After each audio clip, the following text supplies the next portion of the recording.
Okay, so everybody, welcome to the first of the two afternoon panels. My name's Simon Garnett, I'm an editor at Eurozine. Welcome to our online viewers to the 32nd European Meeting of Cultural Journals. The title of the panel today is Political Shifts, Media Freedoms and Cultural Journals. So we've been talking in the mornings about some very, very practical, important issues. The aim of the panels in the afternoon is to broaden it out a bit and talk about some more broader kind of contextual issues. I'm delighted to be joined on this panel. And starting on my far left, here's Mustafa Unlu. Mustafa is the chairman of the board of a P24 independent journalism platform in Turkey. He's a documentary filmmaker and the founding member of the Association of Documentary Filmmakers in Turkey and chairman of its board from 2015 to 2019. And he's a lecturer for documentary cinema at Istanbul Orkan University. Next to Mustafa is Tomasz Huczko.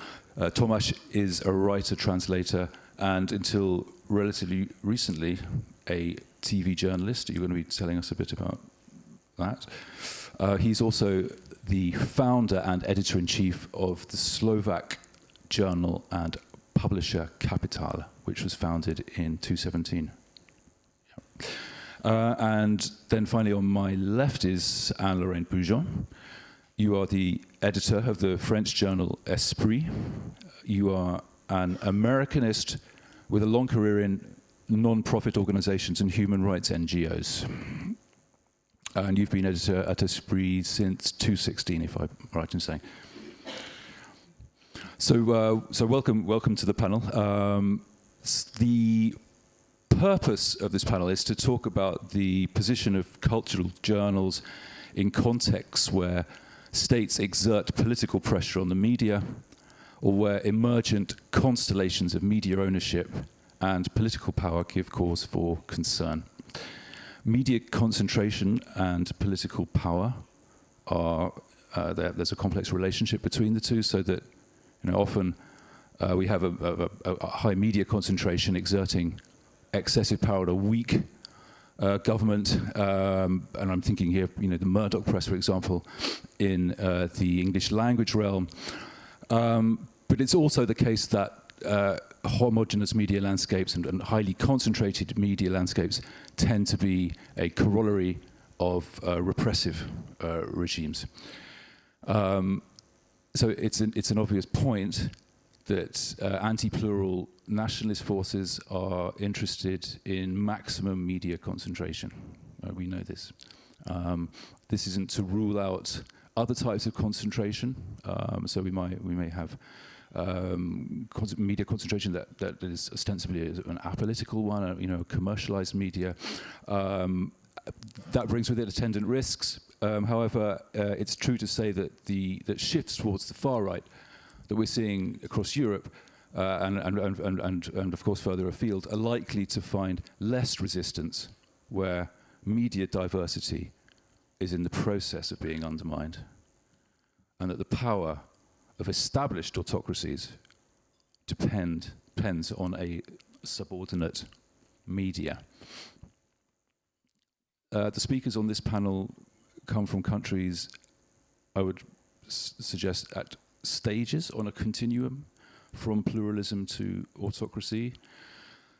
So on one hand we have France, where this year the Rassemblement National won an unprecedented victory in the European elections, sparking a parliamentary election, which in turn delivered an impasse, which was resolved without the involvement of the Nouveau Front Populaire. A curious development, which we may have time to go into. At the same time, there is the rise of an ultra-conservative media across various platforms, TV, radio, and print journalism, best summed up by the term the Bolloré media. in Slovakia, the next stage on this continuum, we are seeing a rapid decline of media plurality since the parliamentary elections in October 2023, when Robert Fico's Smer joined a coalition with the far-right Slovak National Party. This process of the erosion of media freedoms has accelerated since the failed assassination attempt on Fico in May. The kind of clampdown on cultural institutions is also directly a direct consequence of the appointment of the far-right Simić Kovica of the National Party as Minister of Culture. And Thomas, you're hopefully going to be talking a little bit about these developments too. And finally, in Turkey, where we're seeing since 2016 the consolidation of power after the putsch attempt and a thorough subordination of media in the hands of regime-loyal owners. And as you mentioned yesterday, up to 90%. You're talking about a partisan media. So media freedoms in Turkey are now next to non-existent. And thousands of journalists have been forced to leave the profession or move onto informal digital platforms. So that was my brief summary. However, I would like to start off by asking you to speak more about your perspectives on these developments. And I would like to start with you, Anne-Lorraine, sort of representing, if you like, the first stage on this continuum. Thank you very much, Simon, and thank you to Eurozine, naturally, for inviting Esprit to this conference. We're always very pleased to be here. So a word about the French context in complement to what you say, and I'm going to try to go from more general remarks to more specific. Generally speaking, France is, as other countries in Europe or across the world, experiencing these different forms of democratization, I would say, and a rising tide of national populism or far-right leaders. And you mentioned Marine Le Pen. I think it might be useful to say, especially since she took over from her father as the leader of the National Rally. And I'm sorry if all of you know this already, but she's been very busy demonizing the National Rally with obvious success and doing better in each election, really. And this trend has accelerated in these past few years, and the elections we had last spring are a very good example of this. In this general political context, I think the issue of independence and pluralism of the media has become a cause for concern and is being discussed publicly quite regularly in France, which we could see as an improvement, because I'm not sure it was an issue or was being discussed 10 or 20 years ago. Now that really is the case. People are worried about different kinds of threats. Media concentration is one, and I'll come to that in a second, but there is also, obviously, foreign interference in the elections, disinformation, mounting levels of distrust of journalists. All these trends are worldwide, and it's happening in France as well. And maybe a more specifically French issue about the public funding of what we would call public service media, radio and TV, which has also become a matter of discussion with a number of parties, and the National Rally is one of them, wanting to cut public funding of national radio and TV. It remains to be seen whether they would really do that if they came into power, because it would be a great tool for them. So, but we would see what would happen. In terms of media concentration, there's been a high level of concentration and more, I think, integrated conglomerates of media, bringing together publishing houses, magazines, TV, radio, advertising companies. And one of these precisely is more worrying, and that's Bolloré, the Bolloré empire you mentioned. Why is this media mogul a particular cause for concern? A number of reasons. Well, his group is huge now. So that's one thing. He started building it in the 2000 or so, and has been building it gradually, adding to it bit by bit. And the comparison with Murdoch is used very often. He's also a figure quite unlike Murdoch in the fact that, in the way that he prefers to act behind the scenes, I would say. He doesn't appear in public a lot. He rarely ever speaks in public. And he always insists that he's in the media industry for business reasons, which I think is not corroborated by the fact that the media he has bought up are not doing that well, actually, economically, but he keeps buying more. But he will always insist that he's in it for the business and not for the politics. Although it looks like an attempt to take over the public sphere and really use his media as advanced weapons for the culture wars. He's been using the strategy people often say of the cuckoo's nest, in the sense that rather than setting up new media outlets, he has been buying very well established and rather mainstream media outlets, like Paris Match, the Society magazine, and Europe 1, which was quite a mainstream radio channel. And the latest of these is Le Journal du Dimanche, that appeared every Sunday. And again, it was a rather mainstream paper and known to be maybe an organ close to government, sort of legitimists, you could say. And so he buys them and changes the leadership that provokes huge strikes.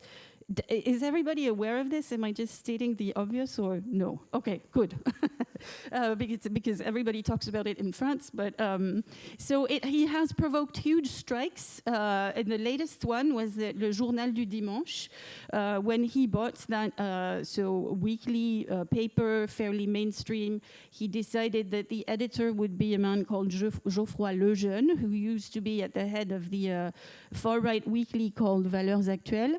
And the whole editorial, the whole team of journalists went on strike, and they remained on strike for 6 weeks, but they lost eventually, and most of them left. But so a year after this takeover of Le Journal du Dimanche, the paper looks the same. It has the same logo, it's the same brand. I mean, if anyone did not pay attention, they would be reading this, the editorial line has changed drastically. So they're now reading something that is far-right propaganda, but it looks really the way it used to look a year ago if you were not paying attention. Bolloré and his media were really behind Éric Zemmour's campaign in 2022. Éric Zemmour, if you know who he is, so he used to be a TV commentator on the Bolloré media, and he's really sort of proto-fascist. He is very much to the right of Marine Le Pen, and he contributed to making her look really amenable and respectable because he is further on the right to her. So his campaign was a failure, but I think it has accelerated the trend towards the far right and towards the union of what you could call the traditional right and the far right.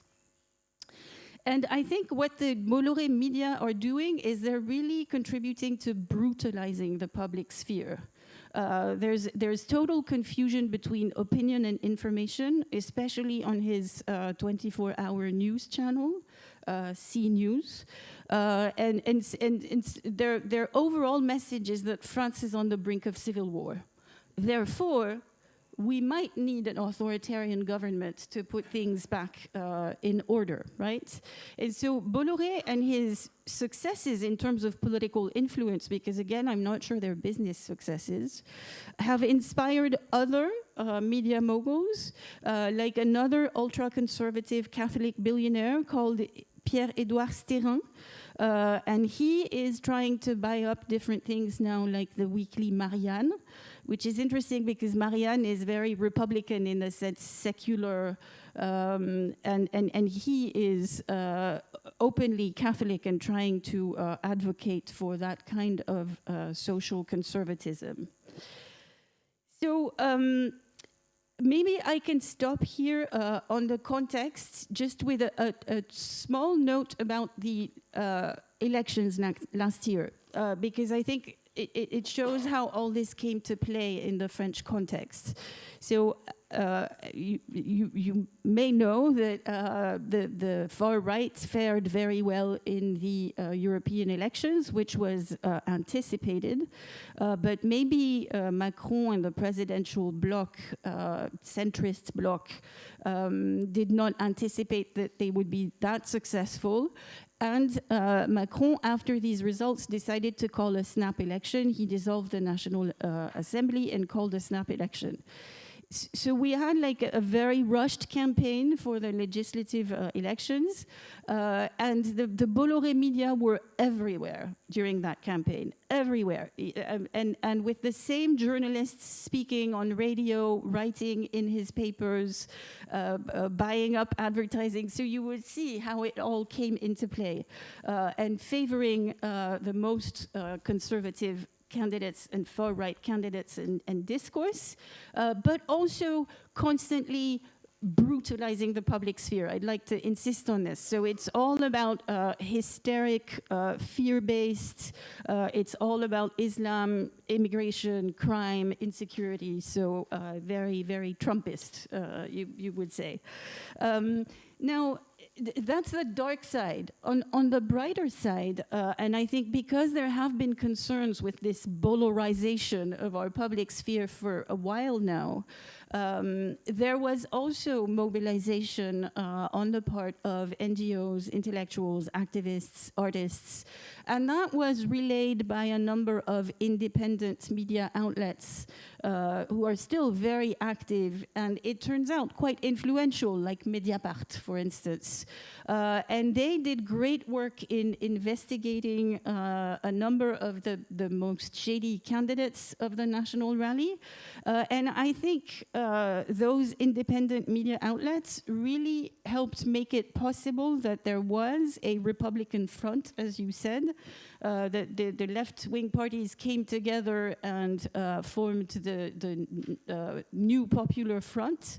But even besides that, I think it was a number of French citizens waking up to what the far right represents and to its ties with the past, World War II, racism, anti-Semitism, and sort of exposing them for what they are. And so that threat was pushed back for now. And I think the independent press really had something to do with it.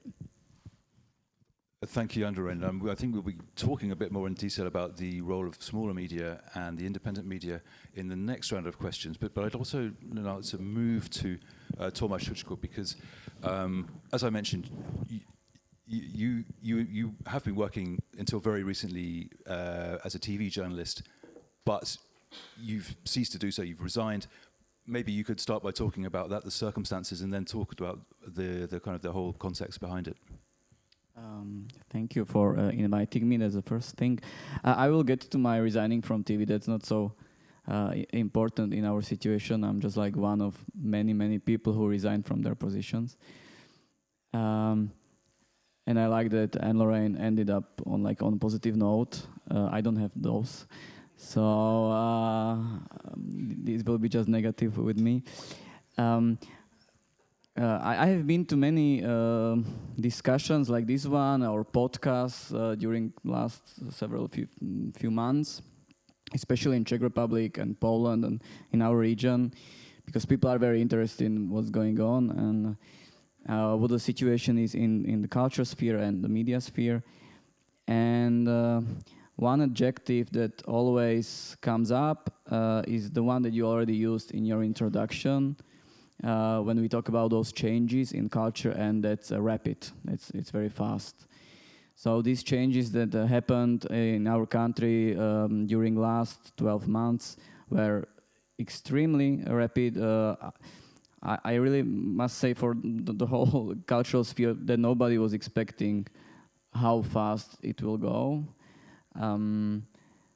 the election took place last September, the 30th of September, and that's probably you know this, but three parties got into the government. It's two social democracies, let's call them, and nationalist, populist, conservative party called Slovak National Party. And the Slovak National Party got to govern the Ministry of Culture, that also governs the media, the public media. And the destruction of the institutions came like in a few months. The first one, I think, was the public television and radio. And to basically control this institution, they had to change the law, so they changed the law. They changed the name from Radio and Television of Slovakia to Slovak Radio and Television. I know it sounds very similar, but that's their huge change. And because they changed the name, it's basically a new institution, so they could fire the chief and editorial boards and so on. So that happened very quickly. Then they got a new law about so-called Arts Council. Arts Council is, or was, an independent institution that was distributing basically finances to cultural institutions, culture journals such as ours, and so on. So this institution also got under the control. The main change in the institution is that before there were independent boards that decided who's going to get the money and who not. This changed, and now it's not the boards who decide. Before it was boards of experts, independent experts. Now the minister Martina Šimkovičová and her people decide who will get the money and who will not get the money. That's a huge change. A month later, another huge institution was destroyed, and that's the institution that distributes money for movies. It's called Audiovisual Council. And then it went very quickly. The head of Slovak National Theatre was fired. The head of Slovak National Gallery was fired. The head of Slovak National Museum was fired. All of them for no reason. And there was no transparent, open call for their places. So people who got there were usually, friends of the minister with no expertise. It's really important to say. So these were all the institutions that got destroyed.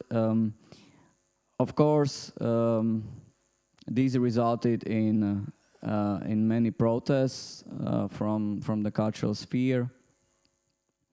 There is an independent initiative called An Open Culture,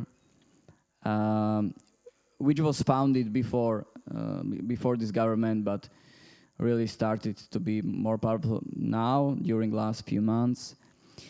And this initiative consists of I don't have the correct number right now, but it's hundreds of smaller institutions, smaller theaters, galleries, many different institutions, and thousands of individual artists all around the country.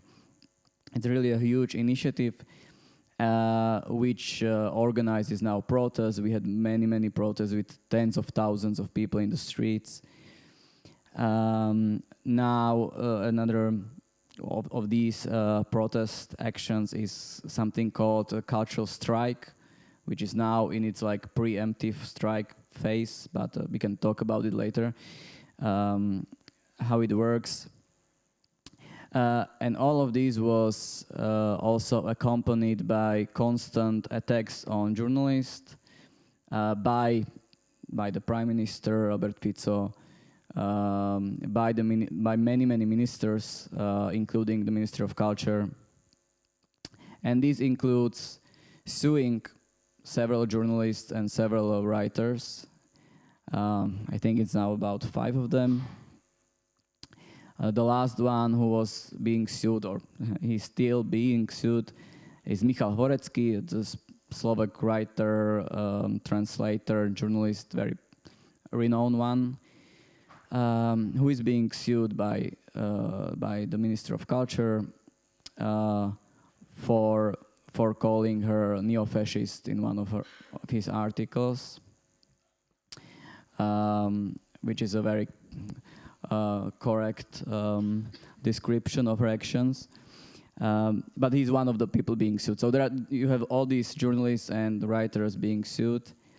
And the last thing, it's not only the suing that goes on, but it's also verbal attacks. Just 4 days ago, Robert Fico had a press conference basically about Slovak journalists. And I will quote, where he called Slovak journalists bloodthirsty bastards. And that's a language that he uses quite often to describe journalists, which has many implications. We can talk about it. Many journalists now leave their places to go work somewhere else. And that's the attack on the journalists, but also this is accompanied by a huge attack on LGBTI community that's being out there every day. Just a small example, again, this happened about 2 weeks ago, maybe 3 weeks ago. One of the members of the government called, right in the building of the parliament in front of all the journalists, called one of the LGBTI parliament members, and I will quote again, I'm sorry, called her a bitch, which is suka in Slovak. And I know that's a limit that it's very hard to overcross, where you use this kind of language for LGBTI people and members of parliament in front of everyone. So it's a lot, I just try to count the few of them, but the destruction of institutions. Basically, every day something new happens. Every day, someone new is being fired. And my example, I don't want to go too much into the details, but I was working in our public television for a few years as a dramaturgist of a discussion show. We had a discussion show such as this one. There were 4 guests each week talking about current social, political phenomenon, which was quite critical, obviously, towards the government. And the show was, it's funny, it was not cancelled, it was just transformed from a TV show like this one to a traveling show, where the host should go around Slovakia and do shows about important personas of our history. And that's fine, that's a nice TV show, but that's not a critical discussion show, which I wanted to do, so I resigned. But that's not important. There are many more people who resigned, who left television debates and discussion shows, and now are doing their own projects, usually online. So that's for short. Thanks so very much for sharing that with us, Tomasz. Yeah, I mean, as you're saying, this brutalization also, which is what Anne-Lorraine mentioned, the use of language as a kind of degradation of public debate. Yeah. Mustafa, I mean, these kinds of attacks on journalists, that's a very familiar thing, we have to say, in Turkey, and you know that very well because you yourself have been filming a documentary on the case of Can Dündar, the editor-in-chief of Cumhuriyet. Maybe that can be a starting point for you to talk about the attacks on media freedoms in Turkey, and perhaps also talking about this process of media concentration. Thank you very much. Yeah, I mean, let's start with the hot news, actually, which happened last night. I read this morning, we have a radio, a regional radio called Açık Radio.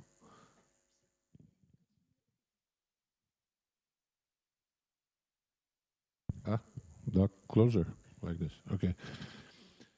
Açık Radio, which means open radio. It is a very unique, independent, free representative of independent media in Turkey for 30 years. It has a multiple ownership, like I think 70 or I don't know the exact number, between 70 and 100 people, civil intellectuals came together and established this radio. And it is a very focus point, let's say, of really cultural, intellectual area in Turkey with their all type of. Its motto is the radio open to every voice, color, and vibrations in the universe.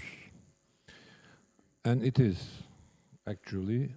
And there was a case started in July this year, and the Superior Council of Radio and Television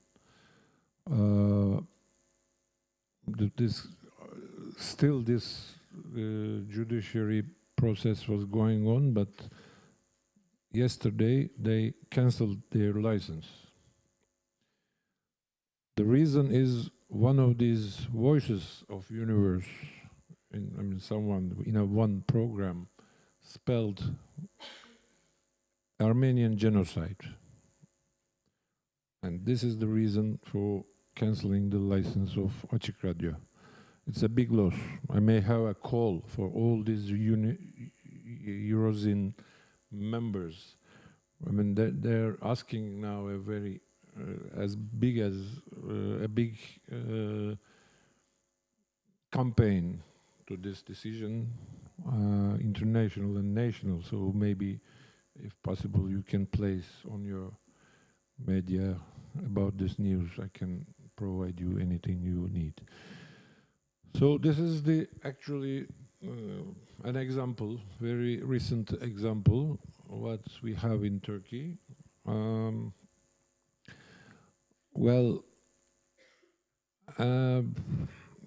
don't know, you know the story of yellow ox? There were many oxes living in somewhere, and there are lions as well. And lions want to eat oxes, of course, but oxes, there are many of them, hundreds of them, and ox is also a strong creature, so they can't manage it. And one of the lions find a way and they go to the oxes and for discuss, stop this aggression. They said, okay, we want to live in peace. However, that yellow ox over there annoying us very much. So if you give that ox to us, we will leave you in peace. And so oxes want to get rid of this aggression of lions, so they gave the yellow one. After a while, of course, it happens for the black ox, and then the brown ox, the one with the spots, the one with the long tail. It goes like this. And the last three oxes were talking each other. We shouldn't give the yellow ox. This is the story of actually media in Turkey and everywhere in the world, I think, not only Turkey. It's kind of starting from maybe 70s or something. You know, the capital get into media and things going like that. In Turkey now, 90%, I mean, this is an official number. I mean, you can say that it's official because of the media is now, as Simon says, partisan. We call it the organ of the government. As one of my masters, very experienced journalist, Aydın Engin, rest in peace, once said, this is something unique for Turkey as well. I mean, we all know in the history to buy journalists, the pens. You can buy some pens and use them. But in Turkey, government bought the media, whole media. The last case was in 2016, I think, or 17. I don't remember the exact date. At the moment, I didn't get notes. The biggest media group, the owner was also an entrepreneur, a big tyrant of Turkey, but it was, I mean, he was the guy first in 79, he bought the newspaper, but he was kind of tolerable. I mean, he didn't use this media directly as his one of his tools to make it politics or his trade. But he was under big pressure from the government in those years, and it is sold to another group which is very close to government, Erdogan, and 90% of the money to buy this group came from a public bank as a credit, and this credit didn't be paid for all these years. It was a very long-term credit, but even this long-term, he didn't pay anything. Recently, last year, because of the pressure, he sold some estates of this media group's estates to the bank, gave it to get rid of the the money he owes. This is how it yeah, I mean, and of course, when this group sold, which is we're talking about a really big one. I mean, I have this numbers here.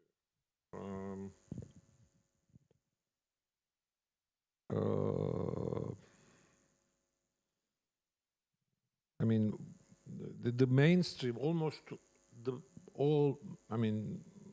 media, mainstream media was in this group actually. 4 television channels, 20 newspapers, and even the monopoly of distribution, the newspaper distribution network company.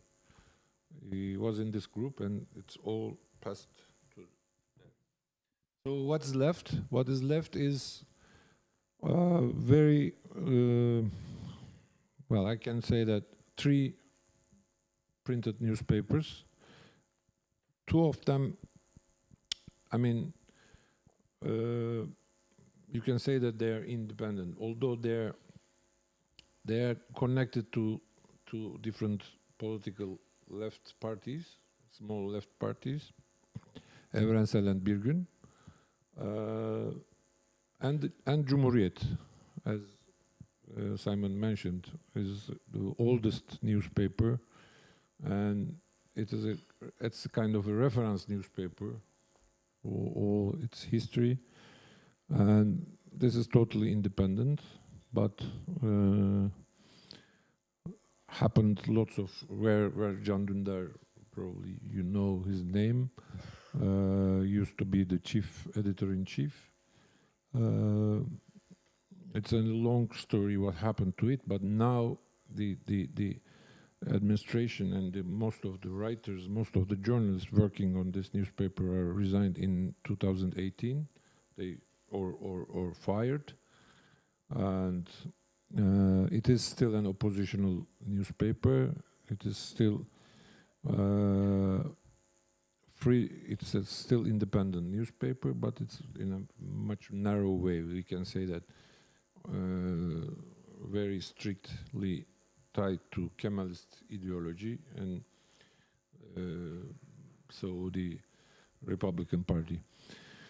Mustafa, I'm going to just cut you short because I know that that Tomasz has a question, and just in the interests of moving things forward, because please.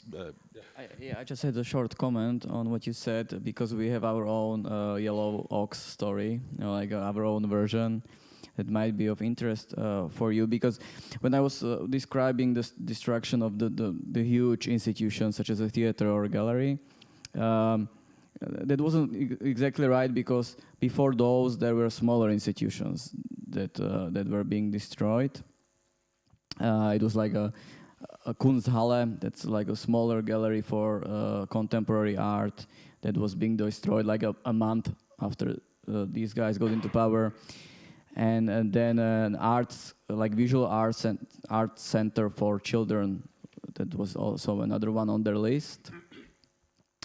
And when these things were happening, we were organizing protests, and we asked the big institutions, such as Slovak National Gallery and Slovak National Theatre, like, please help us. Like, it will get to you someday as well. Like, these are only smaller institutions, but please come to the square and, stand with us. And they didn't.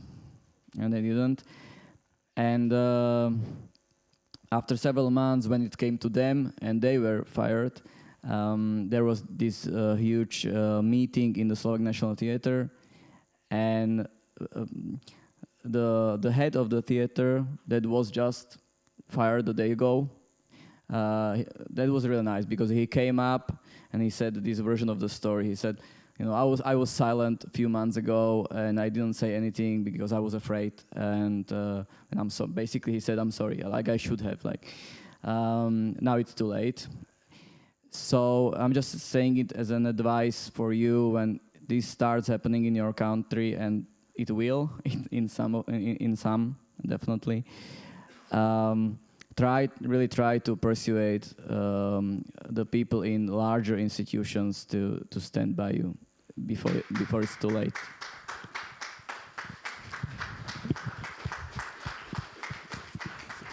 Thank you very much. Yeah, I mean, brilliant.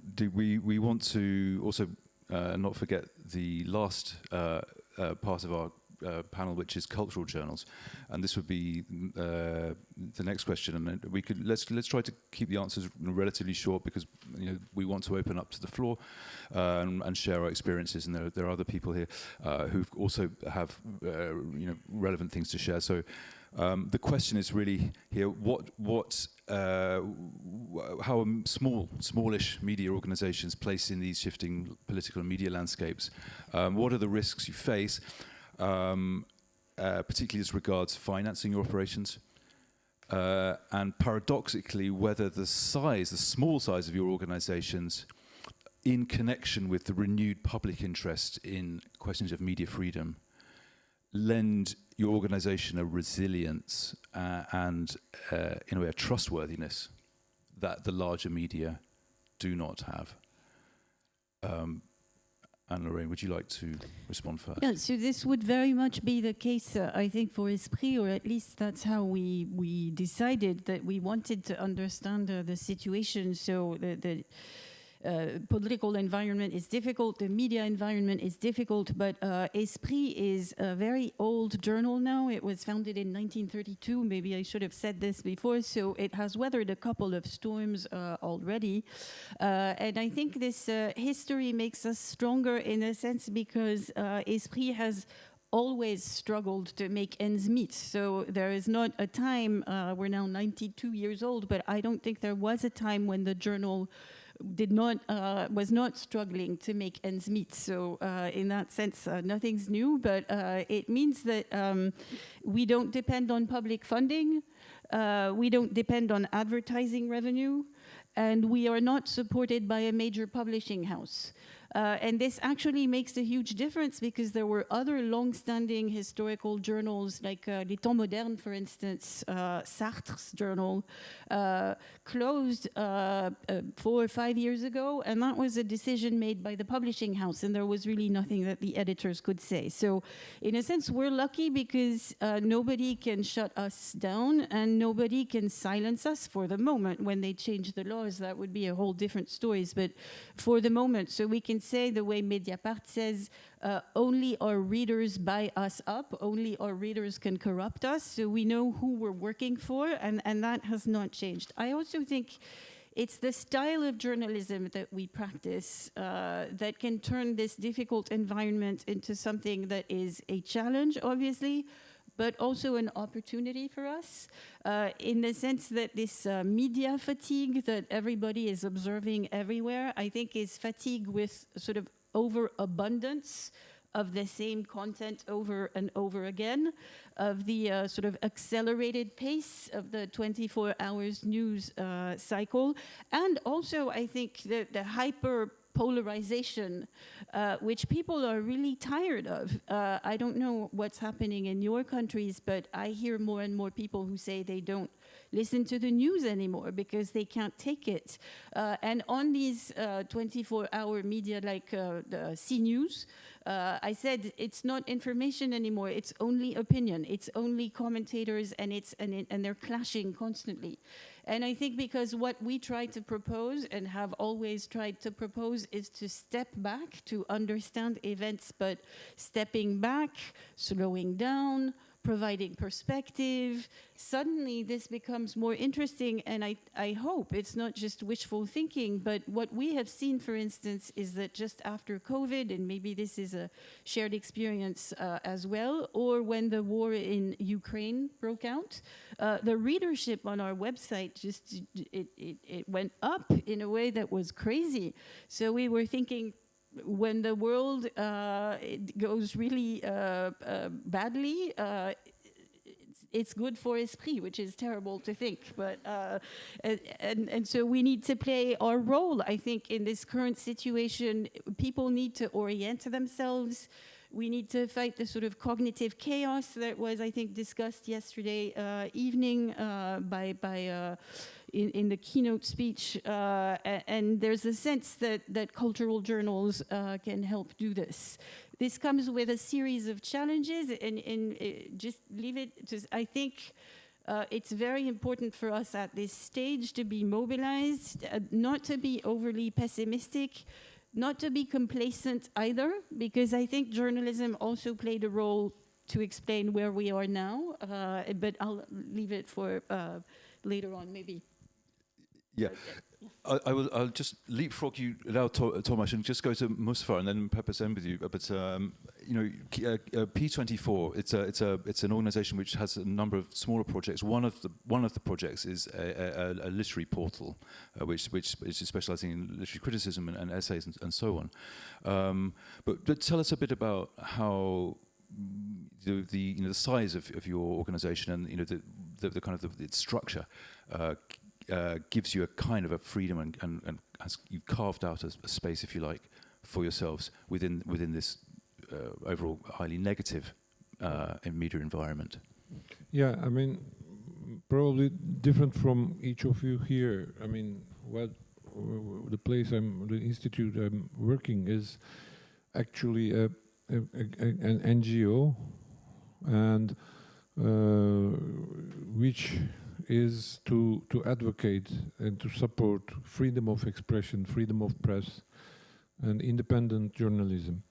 And what, in terms of media, like Simon mentioned, for example, K24 or Kratane, this is whatever we do actually is to open space for those who cannot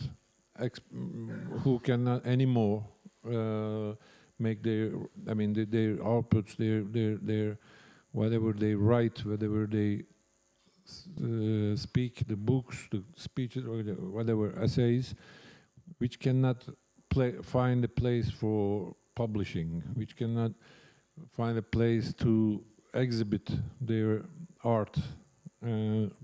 So there are two functions, cultural functions of P24. One is K24, it's a book review, critics, and culture portal.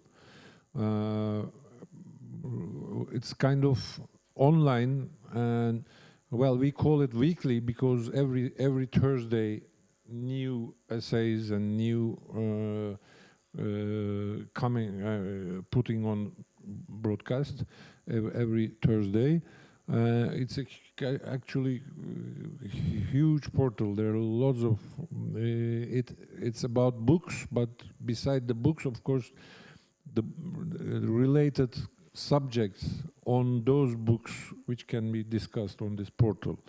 So it's very rich. And the other one is Kıraathane, which is this one is we have a small 30 people's activity room. 3 days every evening, three evenings every week. We have some live events there. Writers, musicians, philosophers, journalists coming there and meet with an audience, a small audience, and make talks.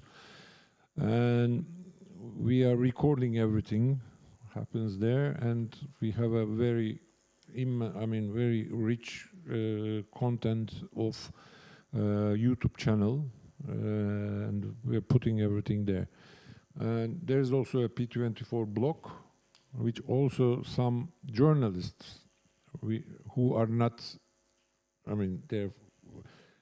who are fired or can't find job, etc. They can write whenever they want in this blog, and this blog is being used as a source with other online or printed, some independent media. They can take these essays from there. This is how it functions, and this P24 is funded by. This is all. We don't, of course, ask anything for these exhibitions, for all these songs. Everything is funded by foreign funds, not domestic funds. We don't have a chance to, and we don't have any funds, domestic funds, to support such an activity in Turkey. So all from last 10 years, from the beginning of P24, everything, this is funded by some international funds. And we are also some publish house. We have a kind of publish house, actually two, P24 and Kıraathane Publishings. P24 is mainly, these books are also funded, and only publishing books about journalism practices and philosophy of journalism. Yellow books serial we have, and we don't sell it. We just distribute it like that, and their PDF versions are on our website. And Kıraathane books also mainly funded, but we are selling them. They're more like literature books, translation and Turkish writers. I don't know. Is it enough? Yeah. It's great, and I would love to have more time to talk about it, and there'll be a time afterwards also, of course. However, perhaps Thomas, you can talk a bit, because on the one hand, the kind of the size of the organisation gives you a flexibility and guarantees the independence. On the other hand, you too are reliant on the whim of cultural policy. I believe you're also considering a change of business model, if you like, or type of publication. Tell us a bit more about this before we open up to the floor. Since we started as a printed journal and a more or less cultural journal, you can see the journal outside. For a long time, we had to rely on the state funding for most of our budget. Very fortunately, this has changed in recent maybe 2 years.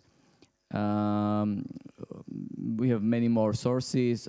Many of them are international, such as yours. And I think in the upcoming years, we have to rely on international support much more than before. I'm not saying that the state support is out of question, but probably it is, considering the state it is in now. But also, we are changing the politics of our journal. It's going to be solely online journal, and it's going to have no paywall, so it's going to be all for free. And we hope that in times of crisis such as this one in Slovakia, people will want to support the medium and will want to donate to have the free content and the critical content.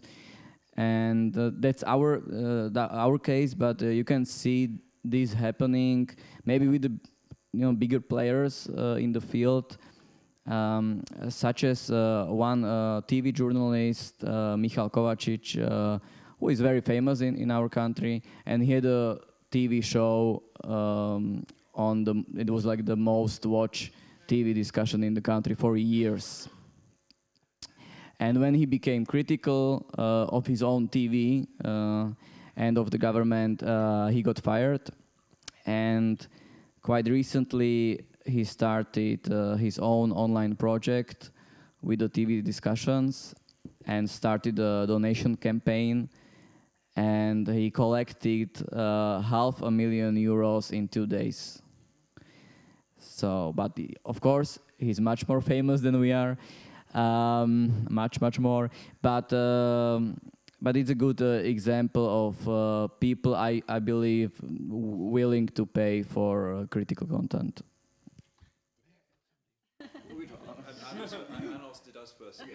Sorry, no, it's just a really quick note to say that something similar has been happening in France, and I mentioned Mediapart earlier, so our main outlet, I would say, for investigative journalism today, and they played a huge role in the elections last spring, and they're now building on that, and they just started a donation campaign, I think it was 10 days ago, and they have now raised 200,000, and so they're saying they're gonna aim for 500,000 as well, so that exists.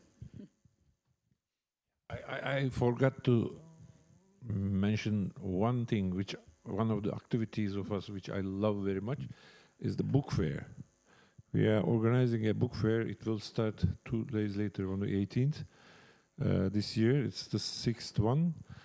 And this is a fair for small independent publish houses, which cannot join the bigger, these professional fairs. And we have a small Art Nouveau apartment in the very center of the, which we are located, is P24. You should see it. I mean, the all offices on 3 floors, we are deploying everything there and put some tables, and whole publish houses come and locate there, and pretty much an audience coming and buying books, discussing, and we are organizing activities, we are recording them there. I love it. Thanks for that's a very uplifting note, and I'm sure I'm speaking on behalf of everyone when we say when we're next in Istanbul that we would love to come and visit. I'm going to open up to the floor now. There's, I guess, sort of a few comments here. Before the first question, because I see the editor of Gwara Media sitting in the second row, and so Gwara is a Ukrainian media. I'd be really interested just to hear your impressions, just a bit of feedback, how you see this under the very specific circumstances of publishing cultural media under times of war. Hello, we'll try to comment on this based on our experience that we have and the situation. First point I would say is that the situation changed so that we can't be super niche cultural outlet just because we can't build economy and be kind of useful enough for readership. That was the problem number one, because we had to react on the emerging context and help to readers with services and with opportunities. And of course, culture journalism is publishing sometimes. Structure of it in content streams changed because this not 24 hours news stream, but maybe 16 hours news stream emerged, and its influence on this. The second point I would say is that I found out that quite interesting concepts that there is national media, there is niche media, and there is some media in between of this area. And we now in this area because sometimes audience is a few 100,000 of readership on website, sometimes less. But this is very good structure for media, because at the same time you are in good shape regarding media economy and audience. You are interested in for advertisers and for different parties, and you are still not so big in order, I don't know, somebody from political agenda came to you and starting to press you very hard. And at the same time, you're agile and can access different information, highlight some problematic areas, and make some impact with that. And another specific that I noticed that during war, a lot of people flew away either from country or from organizations because of burnout or because of being drafted to the front line. And it makes a great impact on the media organization, because skills and knowledge that you have in understanding situation or in education or in cases that you did, you can't easily duplicate. Yeah, like it's something unique that happened in organization after years. That's make pressure. And maybe the latest but not least, maybe it's even the first, the media independence goes hard, because what I lose sometimes, or we lose, because we kind of suffering in publishing something, but how to make this media economy working, that's the question that sometimes happens after that. Yeah, we need to publish something, but how to pay in this, it's very important, and we are trying to build as much more revenue streams as possible. And I think that's kind of, despite it's sometimes hard for journals, they need to have 5 or 7 revenue streams, because without that we can't sustain for years or so. And this year we started to discuss how should look like endowment of the media, like for 10 or for 20 or for 30 years. And when I started to ask people who have this kind of some endowments, if political agenda will shift or a new prime minister will come or whatever will happen, and if somebody have endowment, let's discuss how it looks like in your agenda and how it makes your media more feasible in years forward. It's my interest now. Thank you very much, Sergei Prokopenko. Yeah, this is something we're talking about a lot, is scale and you know, too big, too small, and then somewhere between. Very interesting to hear your perspectives on that. Are there any? Yeah, I see Martin Bright, who's the an editor at Index on Censorship, a UK journal. Martin, would you like to perhaps stand up when you talk, so that we have online viewers too? Maybe they turn towards the camera if you can. Really want to do that to them? Okay, fine. Yeah, I mean, the British situation is really not equivalent to the Slovak or Turkish situation. I'm not going to make that claim, but there are some similarities with the French situation in that increasingly the British media is owned by oligarchs of the right. Now, that's not to say that right-wing journalists aren't journalists, right? They are journalists too.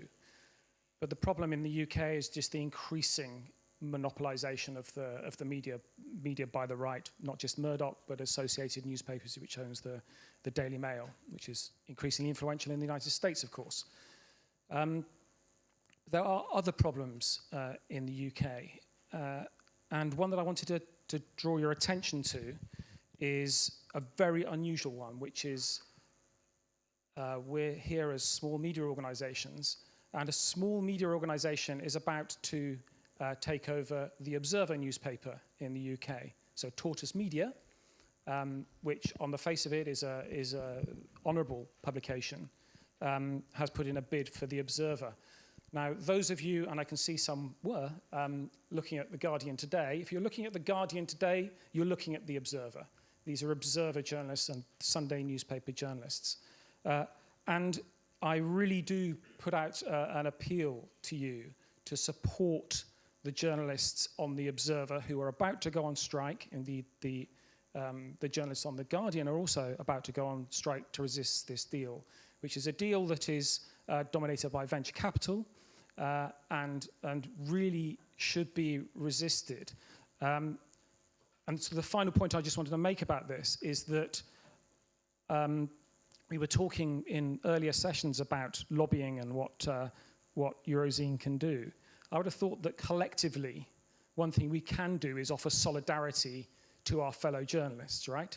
So I don't know what form that would take, but this is an amazing group of people. And, in terms of some of what we've heard from the floor here, but also in the room, surely we may not be able to influence governments. We may not be able to influence Putin. But we can offer solidarity to our fellow journalists. So not just the Observer, but everyone in this room. Thanks.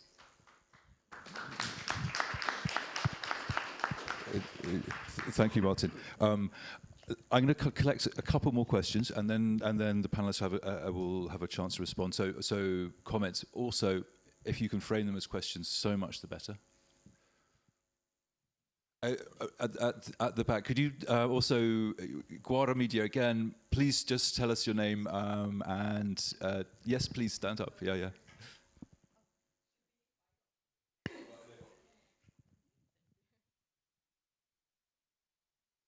Thank you. Jana, also from Guara. I have a question, something like a question. So when independent media gets suppressed by governments and so on, they go, if they don't find another publication, they go on social media, right? And they start blogging perhaps, or they do Instagram reels. They use social media as to tell the truth, right? And then there is a problem that's been widely discussed at this conference, that social media also used by bad actors, propaganda, and other people who don't do journalism, just pushing their agenda, or anyway. So my question is that how can we deal with the fact that people who read social media and use them, as we've discussed, as a source of truthful information, they can find truthful information there from these marginalized journalists who got fired, or removed from their position or quit in protest, and the social media is also used by bad actors. The social media doesn't stop being a source of the truth but it becomes a source of something something else, something malignant as well. How can you talk about your perspective on that, all three of you? Thank you. Thank you very much. That's a question about trustworthiness of media and how to create that.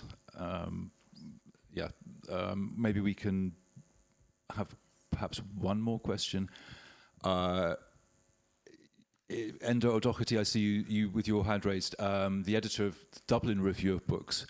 Can we get a mic over to Enda over there, and then I think we'll take some responses. This is more in the nature of a question or a request for information from people who know. Most of us have read, if we haven't experienced directly, about the media situation in Hungary and the gradual tightening of the government's grip on free and independent media. And I certainly have read that this is a continuous process, and it gets to a stage where these changes seem to be virtually irreversible. How do we get back from there? Well, in Hungary, we can't get back from it because Orbán is still in power. But I wonder, are there any Polish members here who can tell us if the situation has significantly changed since Law and Justice went out of power?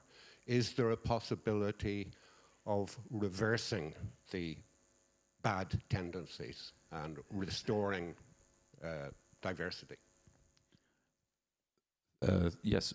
If there are, and I think we certainly have Agnieszka, Krytyka Polityczna.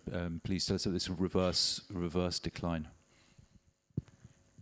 About the situation in the Polish media, I will tell about the public media, because I think this is the most important. I know we are from the independent media, but this is also if we think that the media are part of democracy, then the media and the independent media, public media, they should be support, and they should be there should be the money for that.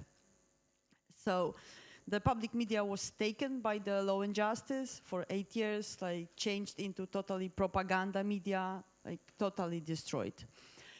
It was difficult, I will not go to the details, but it was difficult to change the situation. Now there are new people working in the public media, but those media are still an investment. There are not enough money. There are no any idea what to do with the public media. Sorry for telling that. Also, I know Donald Tusk is a hero, who won with the Law and Justice, but Donald Tusk is also the guy who 10 years ago told to the people, if you do not watch public media, you don't have to pay the tax for that. So they also, what the liberals did in the past, they didn't care about the public media. That's why also it was really easy to destroy them. And now they know they have to they change the people inside, hire new people, but they still don't think that the public media are very important part. They are the same important as free courts, the independent parliament, and so on. So I'm sorry for not very good news. And we, I hope there will be some kind of discussion, but it's, that's the problem. This is something we need to put pressure still. Very interesting. Thank you, Agnieszka. Anne-Lorraine, you wanted to respond particularly to the question about solidarity. Would you like to?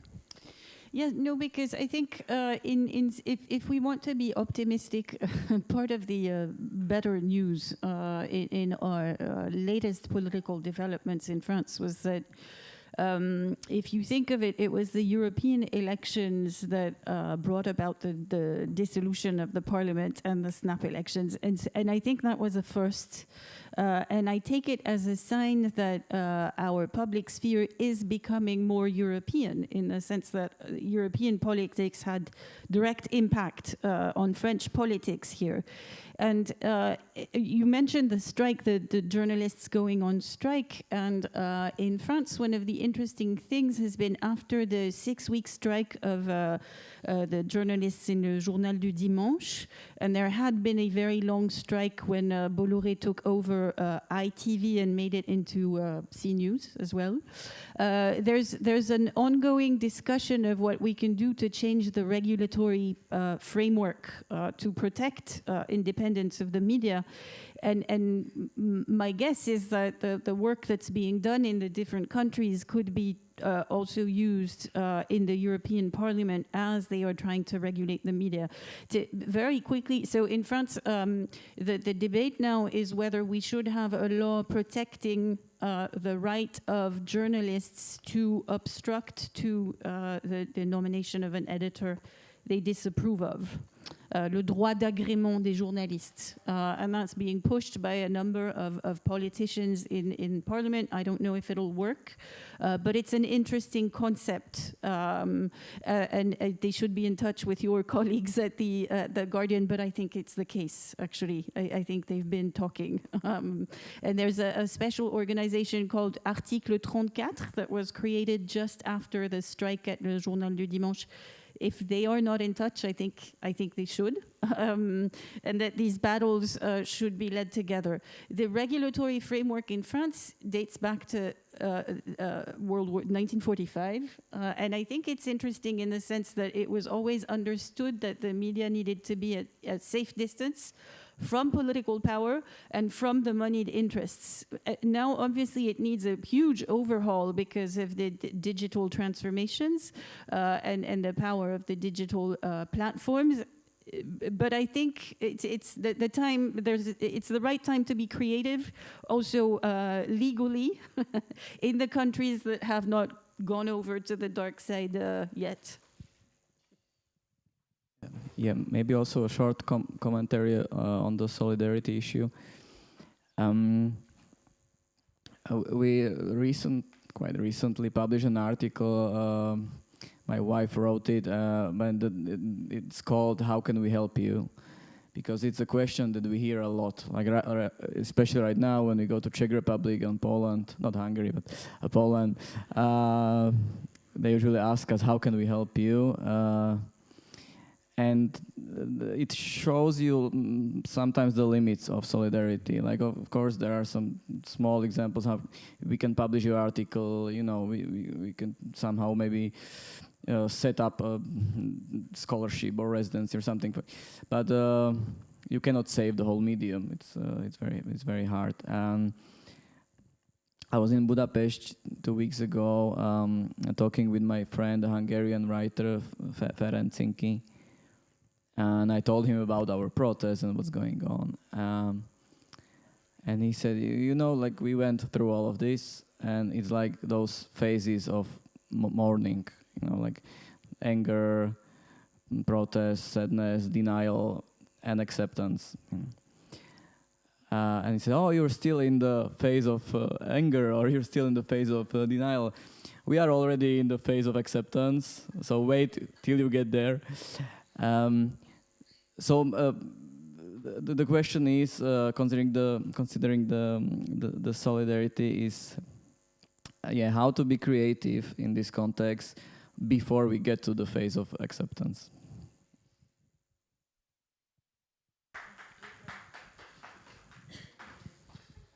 Well, I think the biggest success of neoliberalism is make people forget this word, solidarity, actually.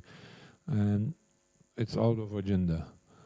And maybe also a short answer to this social media issue. And those journalists who are getting out, out of formal newspapers, I mean, fired or something. First of all, I should say that I think you also experienced there is no newspaper keeps its reputation, keeps its popularity after bought by, you know, the power. I mean, the governments or whatever. I mean, this kind of powers. When it's bought by this, they start to diminish immediately. Even this government is being voted by the plurality of the community. I mean, okay, I mean, Erdogan's vote was 60, almost 50, over 50% recent years, but the total number of tirage of these newspapers in 90% was maybe 3 million, 4 million. No, they don't even trust these newspapers. Even they don't. But what happens? The trusted journalists or good journalists, let's say, going to social media sometimes, yes. Celebrities make some, you know, they create their own channels, or through YouTube or X now, whatever.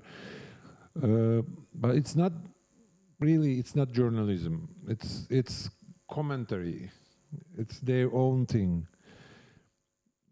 On the other hand, there are these online newspapers or online news portals, let's say, but they don't have money.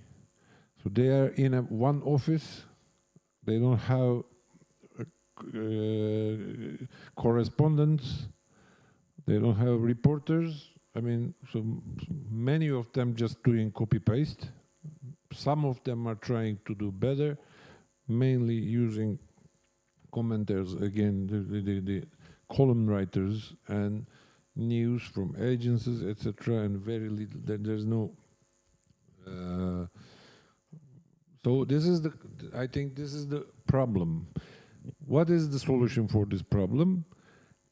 People, this is the real solidarity. I don't know how it's possible. Is it possible or not anymore? But people now they forgot to pay for the news. They don't pay for the news. It's all free now. So they should pay for this. Can we get a mic over here, please?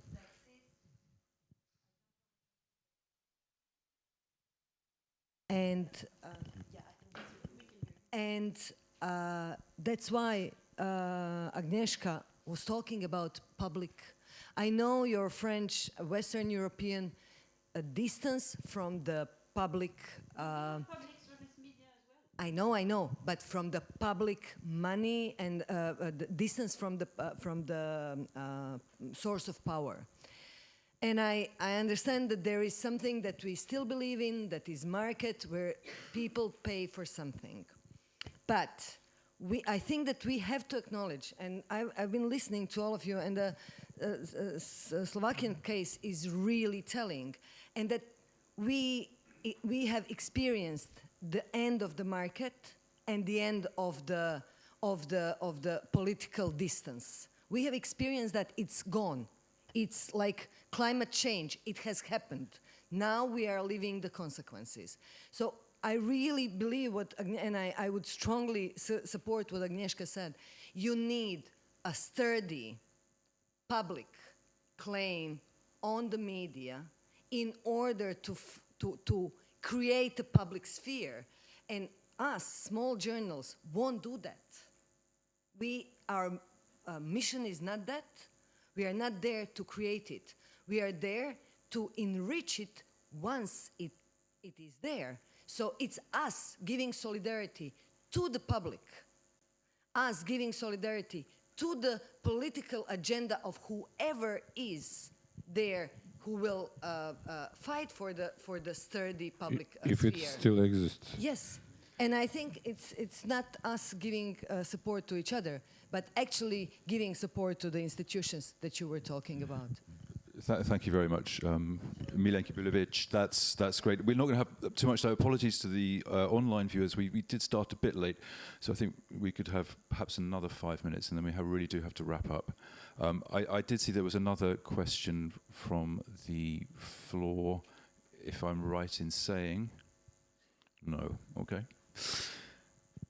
Fine. Then, if there are any other final comments that you would like to make, responses? Go ahead. I was just saying that. I mean, I hope next time I won't sit here in the last chair. I mean, as Turkey, which is now down below, like in 180, 58 countries, it's like 100. I mean, in the list of freedom of press, it's now 39, 139, I think, something like that. We're really working hard for the last being left. So I'm sorry I'm sitting here. No, it might be the other way around next time. No worry. I hope not.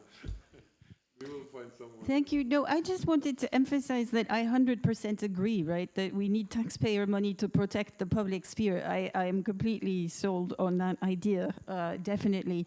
But I also think we need to be pretty lucid about the fact that the public sphere is a sort of ideal, and it never existed as such, right? There was never a golden age where the public sphere functioned perfectly, and if you think of the 19th century, in which the press played a huge role, it was often moneyed press, right? It was it was warped, it was tilted towards certain business interests, but there were several major papers, and they did not all agree. So this brings us back to the question of diversity and pluralism, and maybe just a word about the social media, the question that we had, that they are both extraordinarily useful and malignant, and how do we confront that?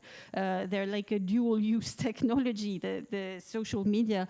It seems to me one of the challenges here is if we do not have one public sphere but several, but completely fragmented, and that also we are, each and every one of us as citizens, I think, are fairly comfortable in our own bubbles with people who think the same way as we do. So in the same way as students are taught to use different sources and look for people who disagree to test a certain idea, I think this is something that we might have to do as citizens, and being informed on social media is perfectly fine, but maybe sometimes we should look for the sort of public space. Where are the people I disagree with? And understand that the nature of pluralism is precisely that, is to engage with people we disagree with.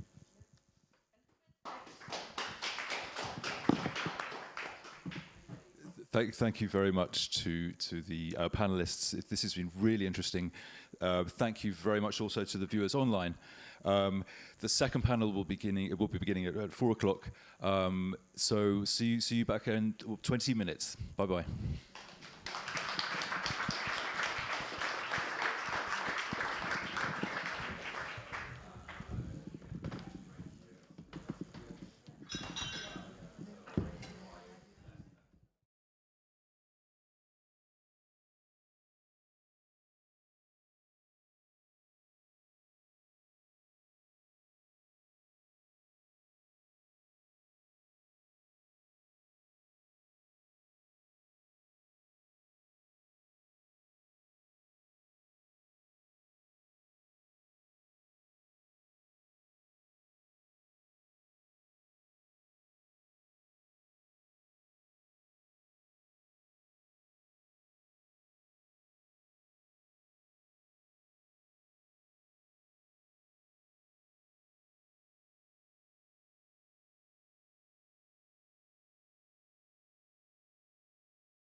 Thank you very much again, everybody, to be here for the last panel. I know that it's always a challenge.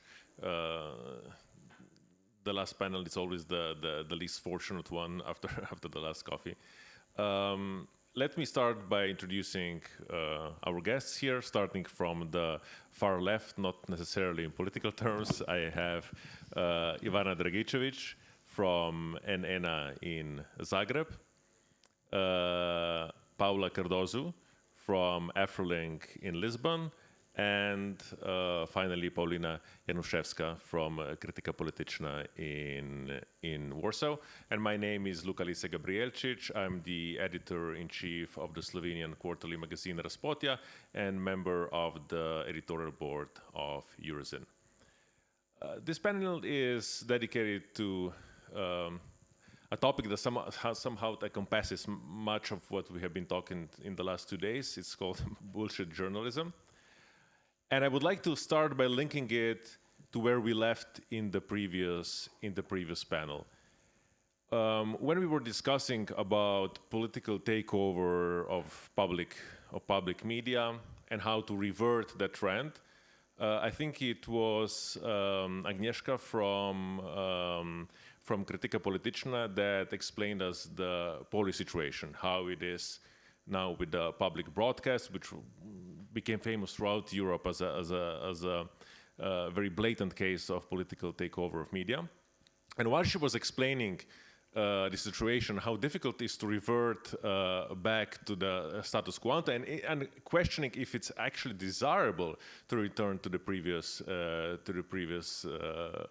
situation, I couldn't not be struck by the similarities to the situation in Slovenia, where we also had actually a very short 2-year period of a right-wing government, which was much more mild than the situation in Poland. If you're familiar with Neoplatonic philosophy, you could say that Poland was the essence and Slovenia were just like an emanation, a partial and incomplete manifestations of the same trends. But strikingly, the issue that this political moment of crisis is over, but there is so difficult to really reestablish back in the public broadcast a sense of like professionalism, also I think basic journalistic solidarity, that is very much similar to what is happening in Slovenia. And something else Agnieszka said in the previous panel, which I think is very relevant, is that we should not fall in the trap of thinking that the previous situation was perfect, that it was how journalism should look like, and then what happened afterwards was just, political takeover of immaculate journalism. That we actually should analyze what were the negative trends that were corroding journalism already before, and that made it vulnerable to a very brutal political takeover.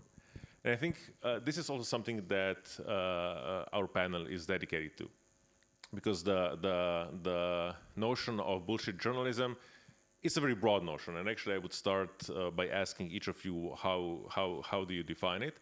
But I think it's a convergence, at least of two very similar yet still different trends.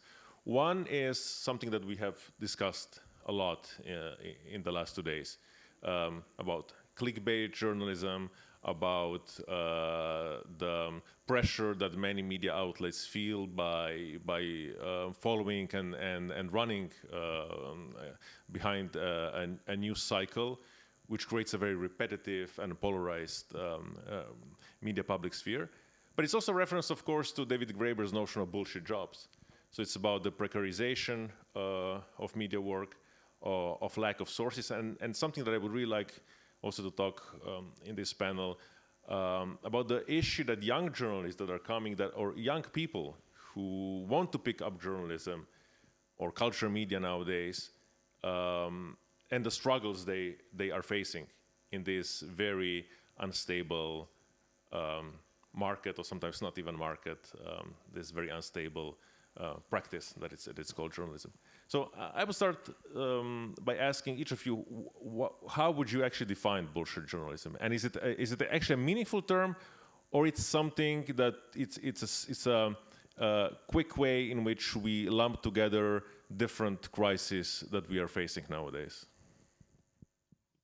So maybe I will start because I wrote a whole book about it, and I think that bullshit journalism is creating as much content as possible, as quickly as possible to satisfy the demands of politicians. It depends, of course, of the media, of the type of the media, media corporations, advertisers, but also of the egos of mobbers, bosses. So I will say that this is the situation which can be in every type of media, also in commercial, in independent, and national. And I am using this word like to describe a journalistic world which is ruled by precarious exploitation or self-exploitation, grabbers' sense of meaninglessness, and also political or commercial pressure, and capricious algorithmic logic and mobbing. So in this profession you can stack for the decades at the lowest rank of the professional hierarchy, earning almost exactly the same salary for 20 or 30 years. And also, they saying you that you can maybe for, I don't know, you can make a lot of content, shitty content for 1-2 years, and then you will be this great journalist. And this moment never happens. So this is the short definition of bullshit journalism, but I think that we will discuss it more, and maybe my colleagues say something more. Thank you.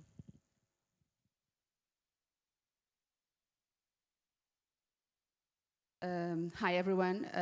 I would like to start by thanking the organization for inviting me to join this panel. It is a great pleasure to contribute to this reflection. I would start with bullshit capitalism instead of bullshit journalism, because I think that where is the main problem.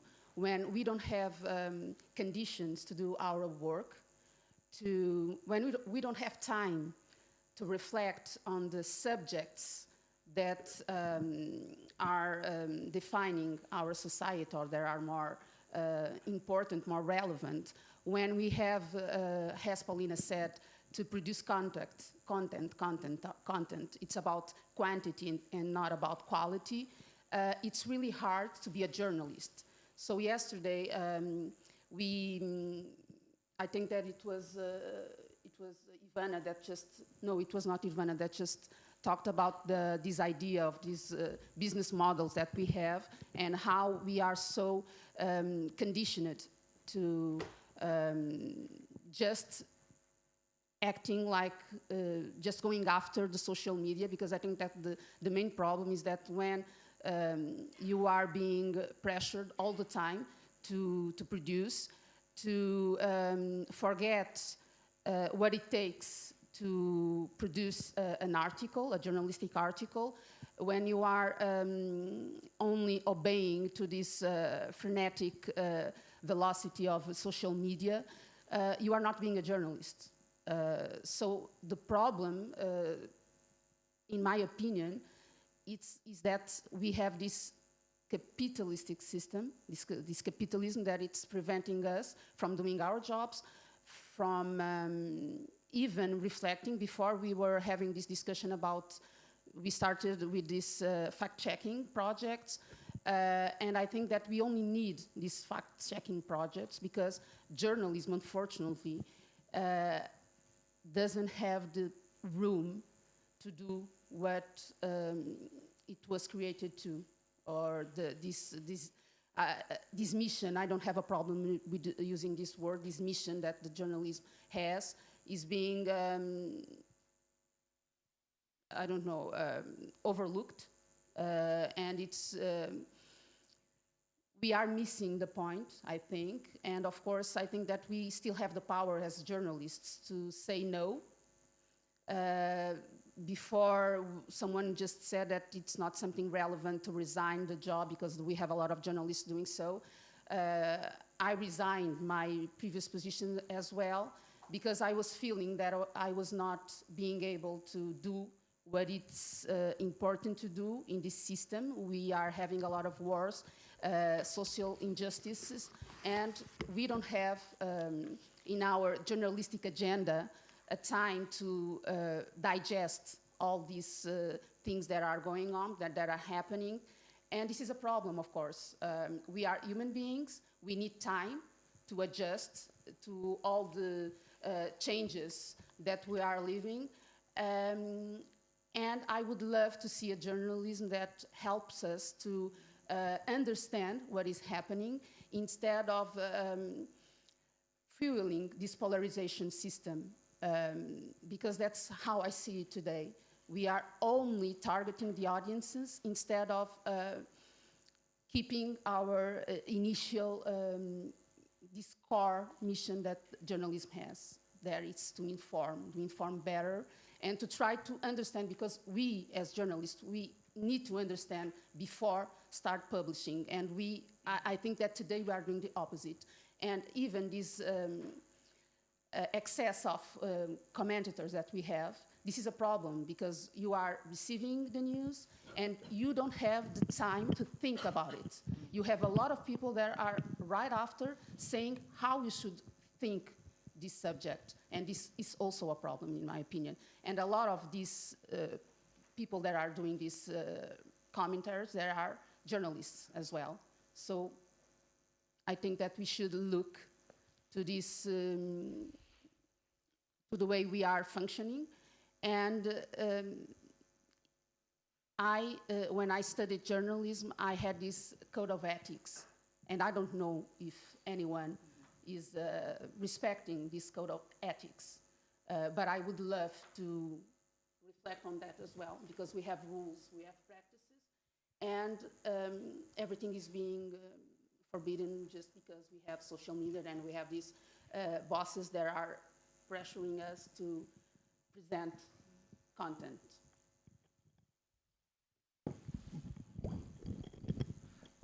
Thank you. I will just add my, let's say, two lines of thinking in that regard. First, not everything that is published, be it in traditional media, be it on social media, is journalism. And I think this is what you just said, the most important maybe thing we need to reflect in completely changed circumstances of our lives. So we can see this trend, what Paulina was describing, of newsrooms completely changed, these promises of, yeah, you publish thousands of bullshit things per day and one day you will be, I don't know, a awarded reporter. But now with AI, who can publish, bullshit on such a scale and disseminate it on even bigger scale, and people who really just on the first glance believe such impossible, altered things, we are entering the new phase, and this is where I see distinction between journalism ending up as bullshit job, as Graeber described it, so redundant, unimportant job that has no use for society, and what journalism can be. I'm not sure, but I'm always a dreamer for these new, very unsecure times we're entering, where really, we have our fellow citizens who cannot be conscious in receiving information. I don't know how to. I think that you understand what I wanted to say, because it's for me it's mind-boggling that more and more people I encounter really cannot distinguish, real information, fake news, disinformation that are all around. So I think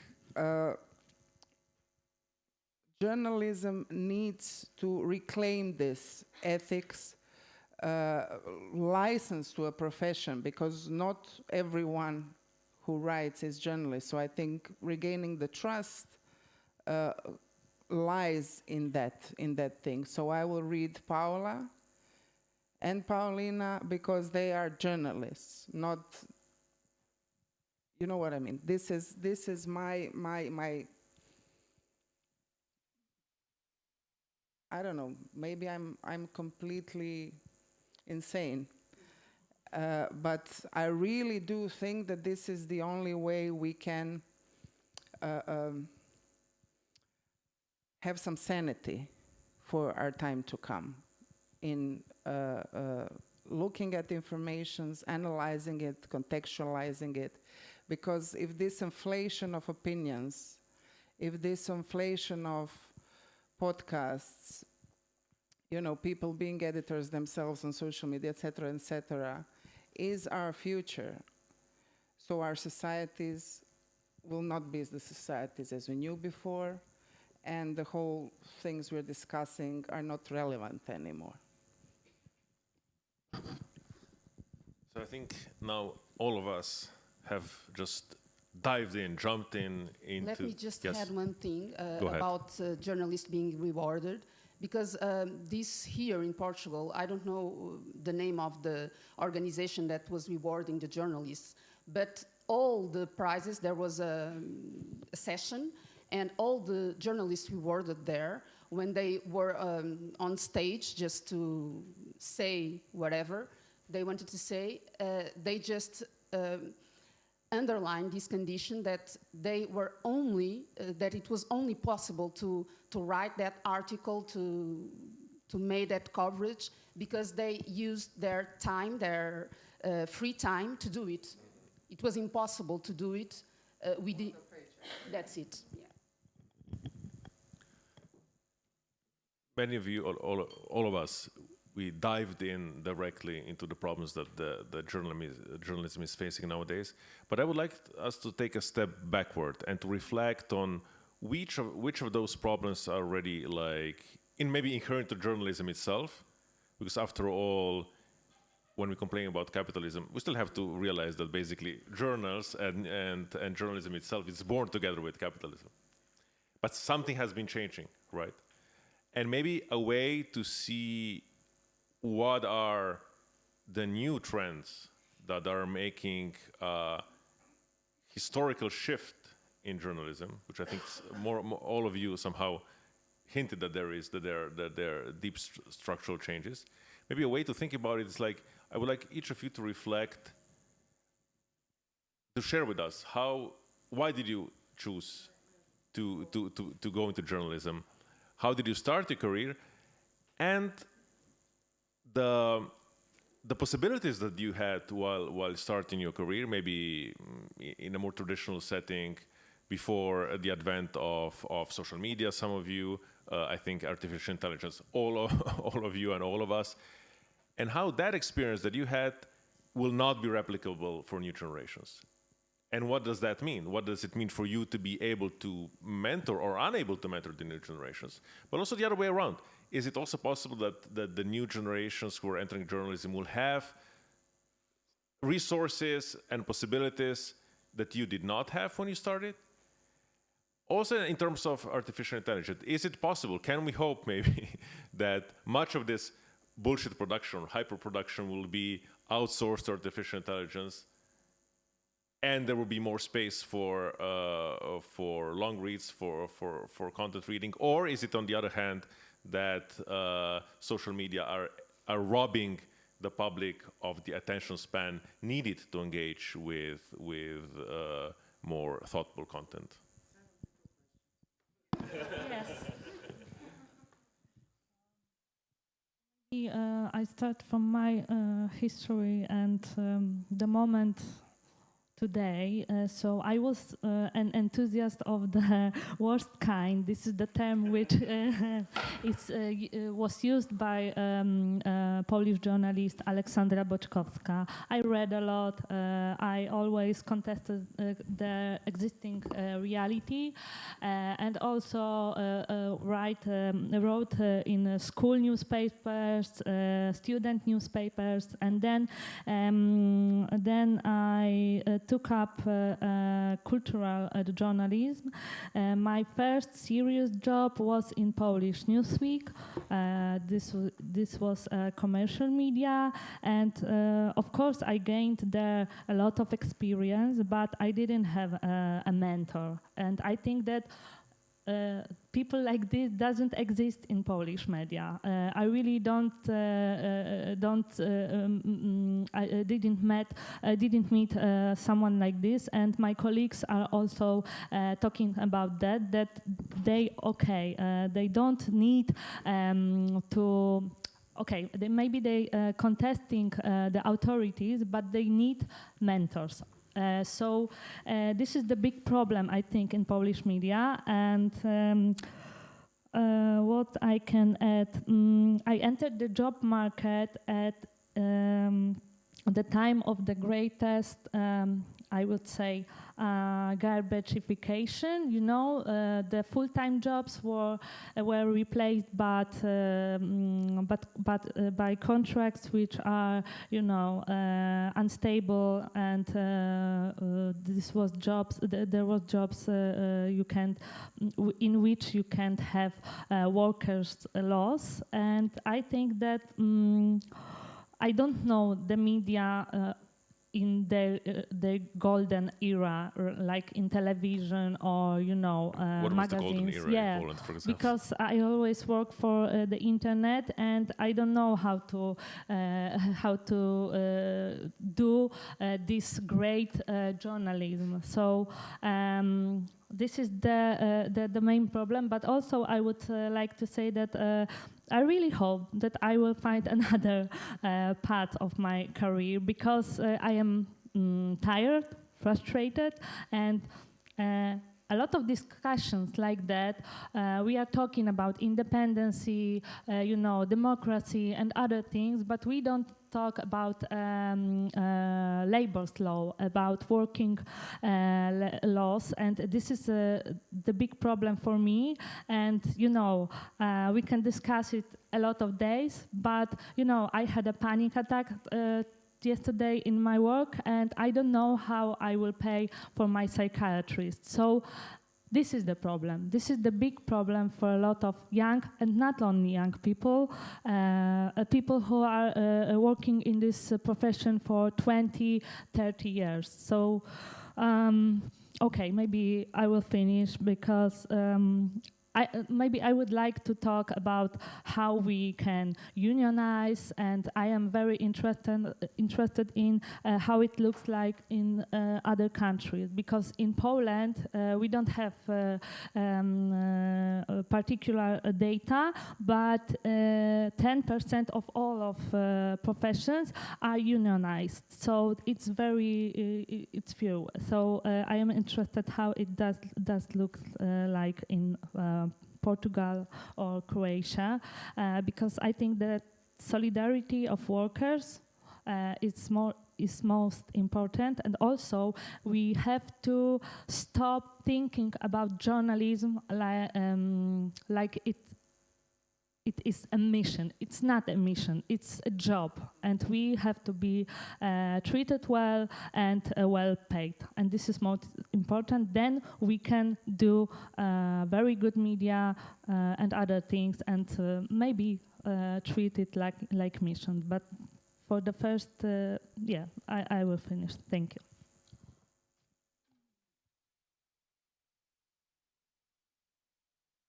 How I started. I think that it was not like a choice at the beginning. It was, I always loved to write. I really have this relationship with writing, And at some point, I had to decide what to do.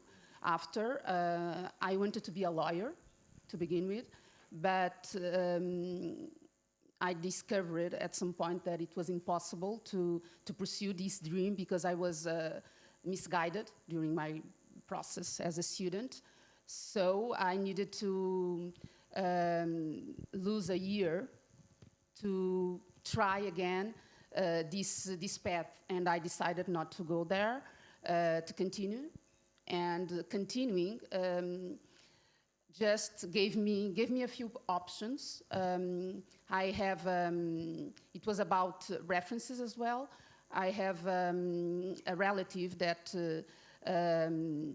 was graduated in international relations, and that was my choice, because I had this relative who was studying international relations.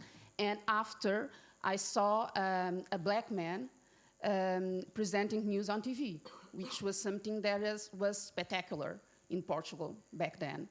And I was so impressed by this possibility not to be on TV, because it was, back then, I thought that this was impossible for a black woman to present a TV show on the Portuguese TV because of racism and because there's no representation of black people. So that's why I'm saying that it was not a choice to begin with, being a journalist. It was a question of references. That's why I'm working so hard in this line of work, just to give more models to black children, to our youth, so that they can dream about being anything. In my case, the models were so insufficient that I had so few possibilities to dream about, that it was like this. I had a relative, and I have this guy presenting news on TV. And of course, I just love to write. So I decided, okay, I love to write. I love justice. So maybe this is a match. After graduating in international relations, I just went to this school that we had in Portugal. Now it's different, it changed, but it is a professional school. They only accept students that are from journalism or communication, and that need a more practical approach. So I did this program for a year. And the program had also this training, 3 months training. So I started as a journalist through this training process. It was in a news magazine, Visão, which is a weekly news magazine in Portugal. I started there, and I started as a trainee. After I went back home, then they just asked me to come back, because it was a good year in terms of special editions. It was 2004. We had European, in Portugal. We had the Olympics. We had the anniversary of Benfica, which is my soccer team. So we had a lot of things going on in Portugal back then. We had. We're going tonight on the match. We are? Amazing, amazing. Let's go. But I'm not a Portuguese team supporter. This is something relevant, but still, it was really a strong year in terms of special editions. We had a lot of advertising back then, and Visão needed someone to do these special editions. And they just called me, and that's how I returned to Visão. I was there for 3 years without a contract. And after, they created a new newspaper. And as I was feeling that I couldn't do what I wanted to in Visão, I just applied for this new newspaper. I did some tests, I was approved. I entered this newsletter, which is a weekly newspaper, Sol. Now they changed the name, it's different. And after being here in this newspaper, I had the opportunity to travel to Angola. So I worked in Angola as well. And after working in Angola, that's when I started thinking about creating my own projects, because once again, I wasn't seeing myself and my identity reflected on what I was doing. And I think it's really important. So but we are going there after, but just to say that it was not an intention, but now that I have these tools, of course, I want to put them just to share this knowledge, to fight for the causes that I believe in. I think that the words matter, they have a huge power, and I want to use it to build a better system. So listening to you, I definitely see that you do think of it as a mission. Definitely, yeah. Ivana. It starts as a mission, at least. And we are thinking that it has some missionary role in our society still. There's, we don't need to talk about church in Poland, talking about missions. But when I was 12, I wrote an essay in my school. The subject was what will be your future profession. Don't ask me why. I wrote that I wanted to be a journalist. I got an A, and I got an award out of all the schools in Zagreb for the best essay. I have that book still. And then you were stuck. So true, I was to end up in theater, but I didn't, as I got enrolled in our Academy of Dramatic Arts. But I wanted to be, again, a journalist. Why? These two words,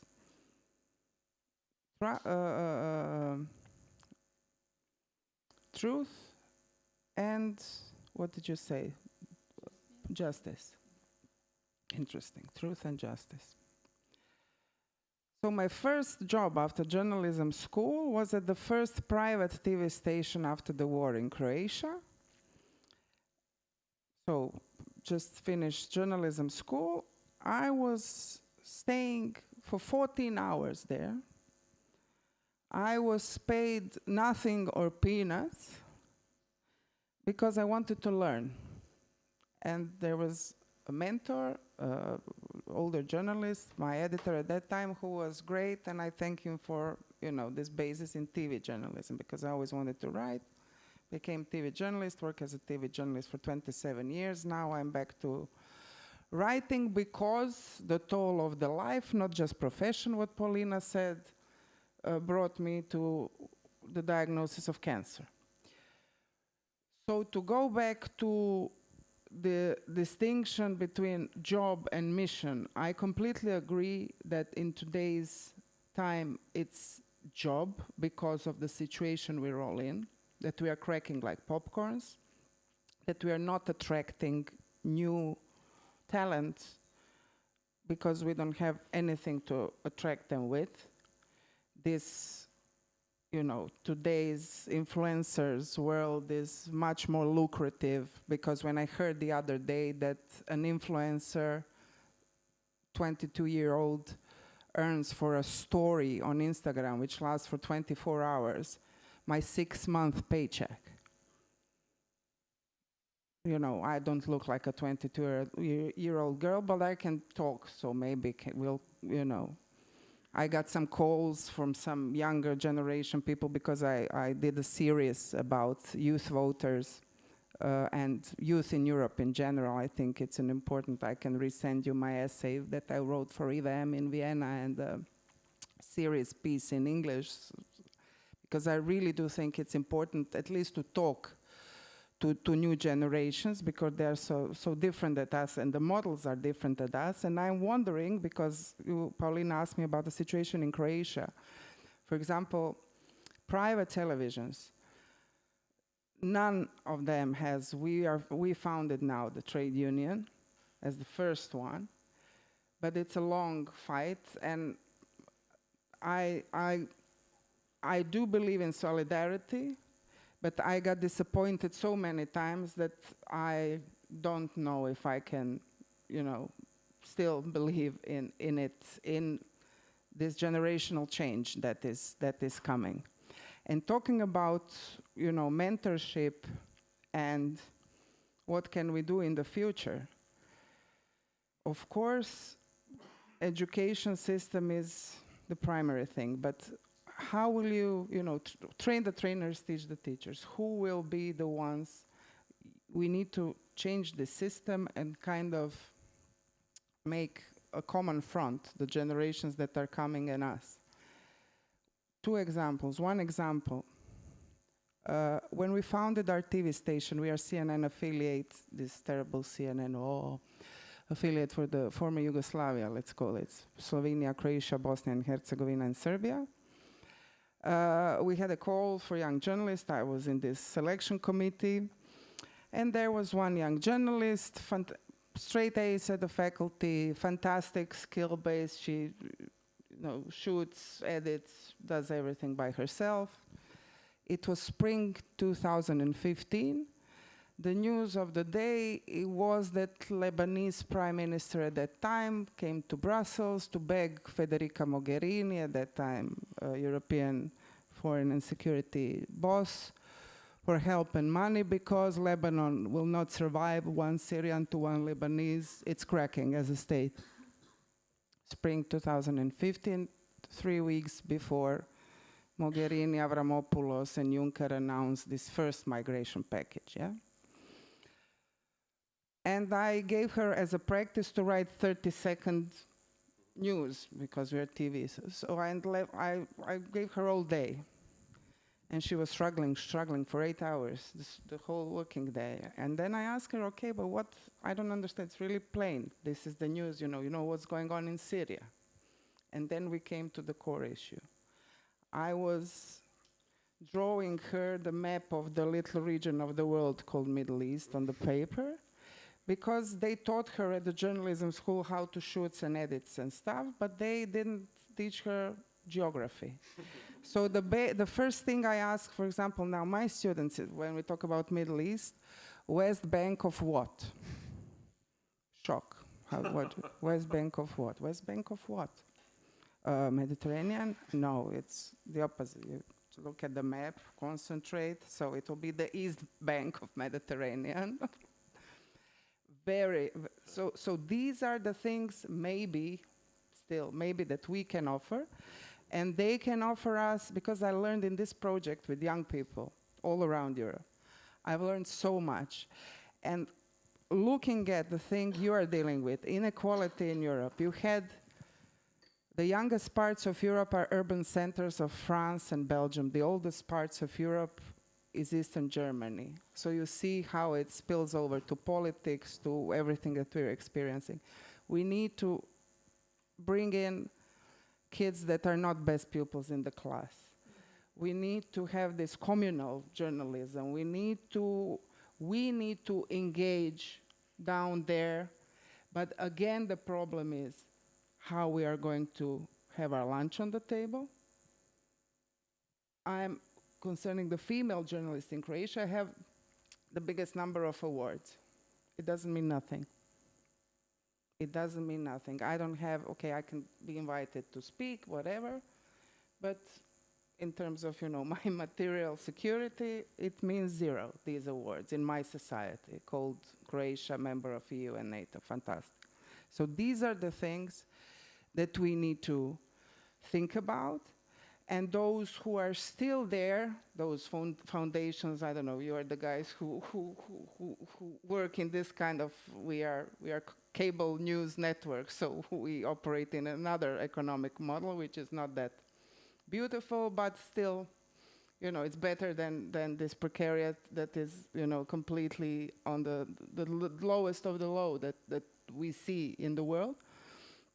But I think really, this is something that still we need to understand how this can be supported. Because if we continue with this kind of shift into both economic model and model of producing and receiving information, then we're doomed. We will have new generations who don't care, who will be TikTokized and, made as new, bots for tomorrow, or understanding that if they do Balenciaga commercial, they will earn more than all of us in 2 years. So I think these are the challenges that we see. Plus, we have kids that are very active, but are not understood. I spoke, you remember these two girls who are now convicted to jail, Phoebe Plummer and what's the name of the other, Anne, sorry. So who threw the first soup on the sunflowers of Van Gogh? And everyone was so, my God, this is terrible. So you don't understand their position. I completely understand their position. I was at the workshops with psychologists that these kids are really living anxiety because of the climate crisis. This is real. And for them, seeing the scale of things that is approaching to us is this what is worth of our world of tomorrow. So these are all the things we need to take into consideration when thinking about how we will articulate new models, because you have still, I think that, I'm sorry, don't get me wrong, I don't think that word is right, not a luxury, but still you have place and time, you guys, not us in this 24 new, to articulate how things will be. Hopefully. I don't know. Because someone said, is an optimist. Who said this? You said. Someone's. I'm a believer. Yeah, are you a believer? I don't know anymore. I really don't know anymore. Let me just about unions. We have one in Portugal, but the thing is that unions in Portugal are labeled as communists, so not everyone is joining. This is a problem. And about mentorship, now I am a mentor because I know the importance of having a mentor because I didn't have one. So I know that it's something that makes a difference, just to have someone to share the problems, the anxieties, and you name it. But I will still press all of you to elaborate more on the other issue, namely how even your experience, as difficult as it was, nevertheless, how much is it applicable to the new generations? I will give you an anecdote from the previous days. When I was preparing the topics, the points for this discussion, and after I sent them, I wrote to a friend of mine who I know that he has the paid version of ChatGPT, not the one that is accessible online. And I just wanted to make an experiment, and I said, can you give me points, questions or topics for discussion on bullshit journalism? And he copy-pasted it, he sent it to me, and I swear that in terms of content, in terms of structure, in terms of coverage of different issues, it was better what I could write after a day, or a very busy day, Which comes back to your experience from, 10 years ago. Now 10 years afterwards, the young intern or whoever was could solve this issue very easily. Go to ChatGPT, write me a report for 30 seconds or 1 minute, and the result would be absolutely compatible to what we are now. When you switch on the television, what we get. So, and this is, I think it's really a monumental change, because what is being produced, the classical discourse, the cliche, but also most of the content, it's already reproducible by artificial intelligence. And how that changes, the whole attitude, the whole role of this job. Of course, this is something that applies even more to academia, to many aspects. But I think in every sphere which mass produces, how should I put it, replicable content, this really becomes a very important issue. And also the value of knowledge changes. It is very important to know West Bank of what. But now it's very easy just to rely on artificial intelligence to give you the answer.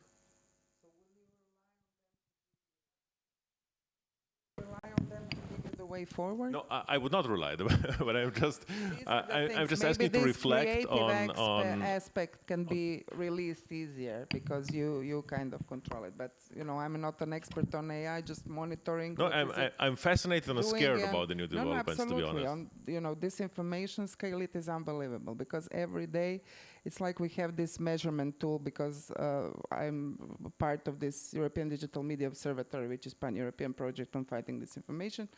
And you see on our measurement scales how it is like rising every day, the penetration of AI into news and into basically spreading misinformation, AI generated, be it videos, be it photos, be it texts. but it's not just misinformation, no? Isn't it even more dangerous in a certain sense that it's information itself that can be done in this way? Yeah. I don't know what to say, but yeah. I think that AI is not a threat. The people are, of course, and I think that it can be actually paradox. Okay, this is the paradox that shit journalist, can be relieved from making a shitty articles, but what will happen next? They will not have a job at all, and this is the problem because they will be fired, and of course as a part of optimization. So I think that the most important thing is that AI will affect journalists, of course, but it will affect the employers' rights. And this is the most important. It doesn't matter if we will be talking about journalists actually, but yeah, a lot of them will lose their job, and we know that in Ringer Axel Springer, activities like that are happening. So. I just wanted to say career paths of young journalists. Less and less people are enrolling into journalism school. There is, journalism doesn't have any more resources, human resources to fill the umbrella of journalism, because really when I meet young people who are coming to studying journalism, when you ask them what interests you, what you want to be, influencers or PR people.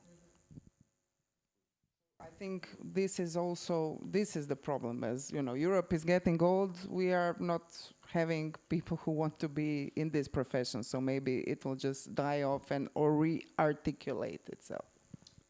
I'm not familiar with artificial intelligence in the sense of being an active user, but now I have a partner that is working on the new template or new layout of Afrolink website, and he's training a bot. I think that's how we say it, but it's not to produce content, it's to suggest content, some ideas when we are stuck, when we are being less creative, and I think that it can be helpful as a tool to do this, but not as something to replace what we do, because I think that it's impossible. If you are doing your job, you need to have resources, you need to contact people, you need to interview them. So the artificial intelligence can't do. It can digest the information that is already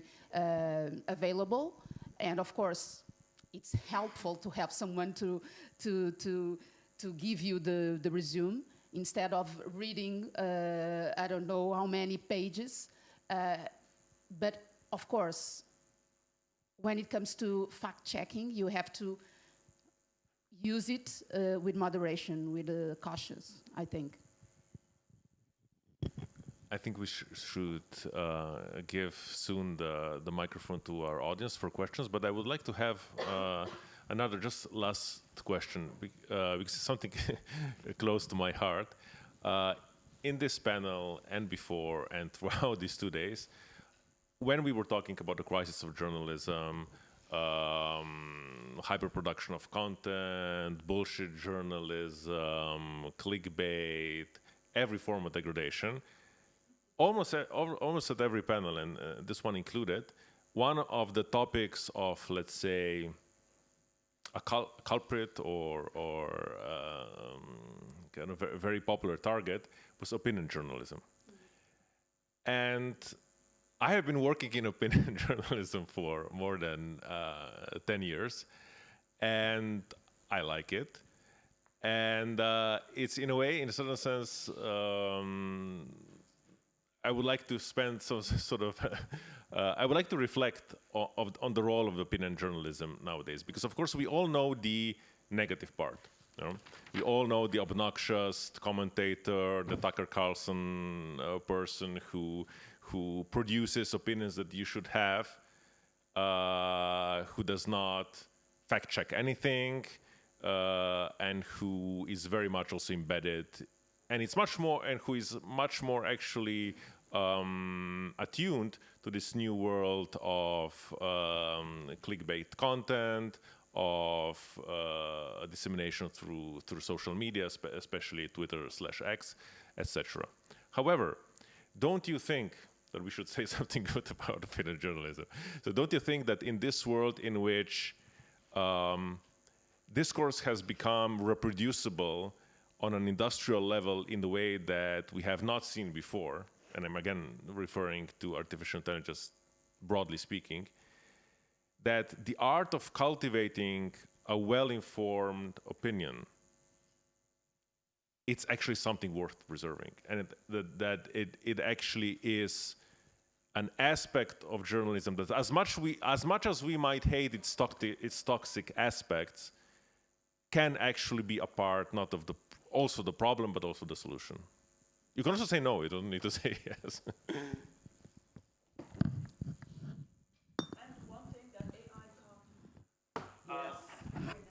Of this, actually, I'm not sure if the AI cannot do. I think that there are many commentators out there whose opinion pieces are very much reproducible. But do we have a microphone? Maybe it's already a good starting point to start the discussion, because I see many hands already and many people eager to comment. I'd just like to say that I use my opinion today or nowadays because I think that it's really important to present my perspective to Portuguese society in this case when it comes to racism, because we don't have black voices writing for journals, for newspapers, for magazines, and it's really important to share what we are reflecting on in terms of racism, in terms of the conditions of black people in Portugal, and this is not anywhere. So I use my opinion, I use my voice to raise awareness to these topics, and I think that opinion can be a really asset to tackle these discussions. Let's open the floor to the discussion now. And this intervention I would love to hear. I just want to introduce you before you say, because now we will hear the reality we're living in. We were discussing about it, and thank you that you are going to describe what you do. I'm not sure this is working. Okay, I just want to add something to broaden the horizon of this discussion, something that Wuka actually just mentioned and tried to outline. So this is a broader problem, not only of career paths of journalists, but having something like machines against persons and journalists, where machines, they don't bear responsibility. I mean, if we have public sphere, it depends on having opinion and expressing your own opinion, but they don't have it. And what I mean, just an example from Bulgaria, we use Sensica. This is a system like a web archive of news media.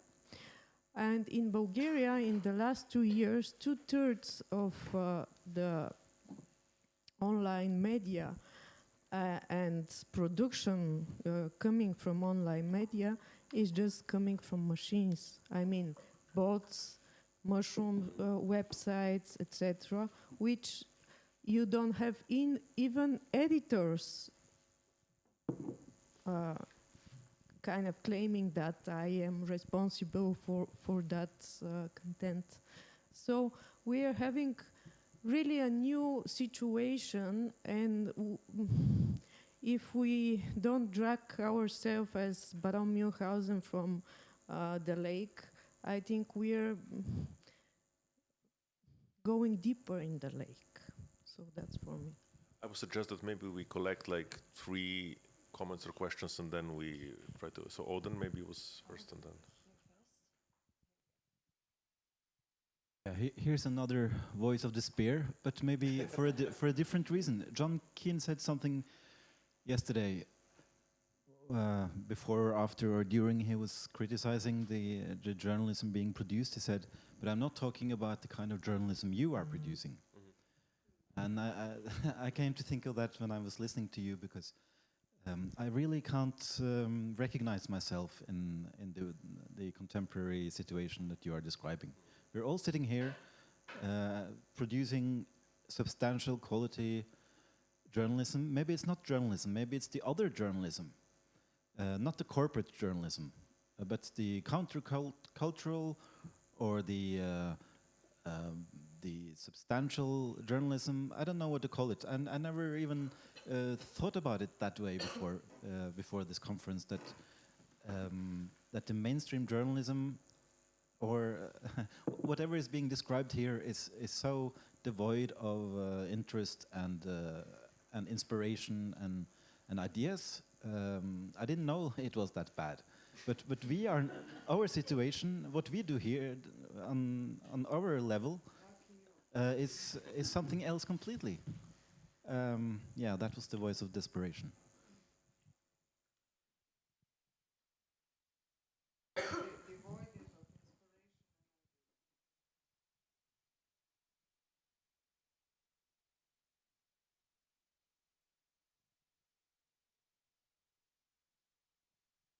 I don't think that I have very much hope to put on the table, but I want to touch upon what Mustafa said, that where is the real world? I recently, and I want to know from your countries and your your respective experiences. I heard an example from Germany the other day. From the city of Stuttgart, there is a media academy, and this media academy is, so to say, both for design, text production, journalistic pieces. And Stuttgart is, so to say, not only the place where a lot of German publishing houses are located, but also where the German car industry is based, which means that they have their own magazines, they have big consulting companies, they all have media outlets by now, and they pay 4 times as much. So freedom or journalistic independence maybe is no longer the core issue for young journalists. So if you take on a bullshit job, then you at least take on a bullshit job which is well paid. So cable news, dailies, and probably the small independent journals here in this room have the same competition, because we are no longer attractive, maybe altogether. So this is my remark of hope. So maybe have a response that we can go to the colleague who said that he cannot recognize himself in situation that we are describing, I can just say lucky you. I would like to swap places with you.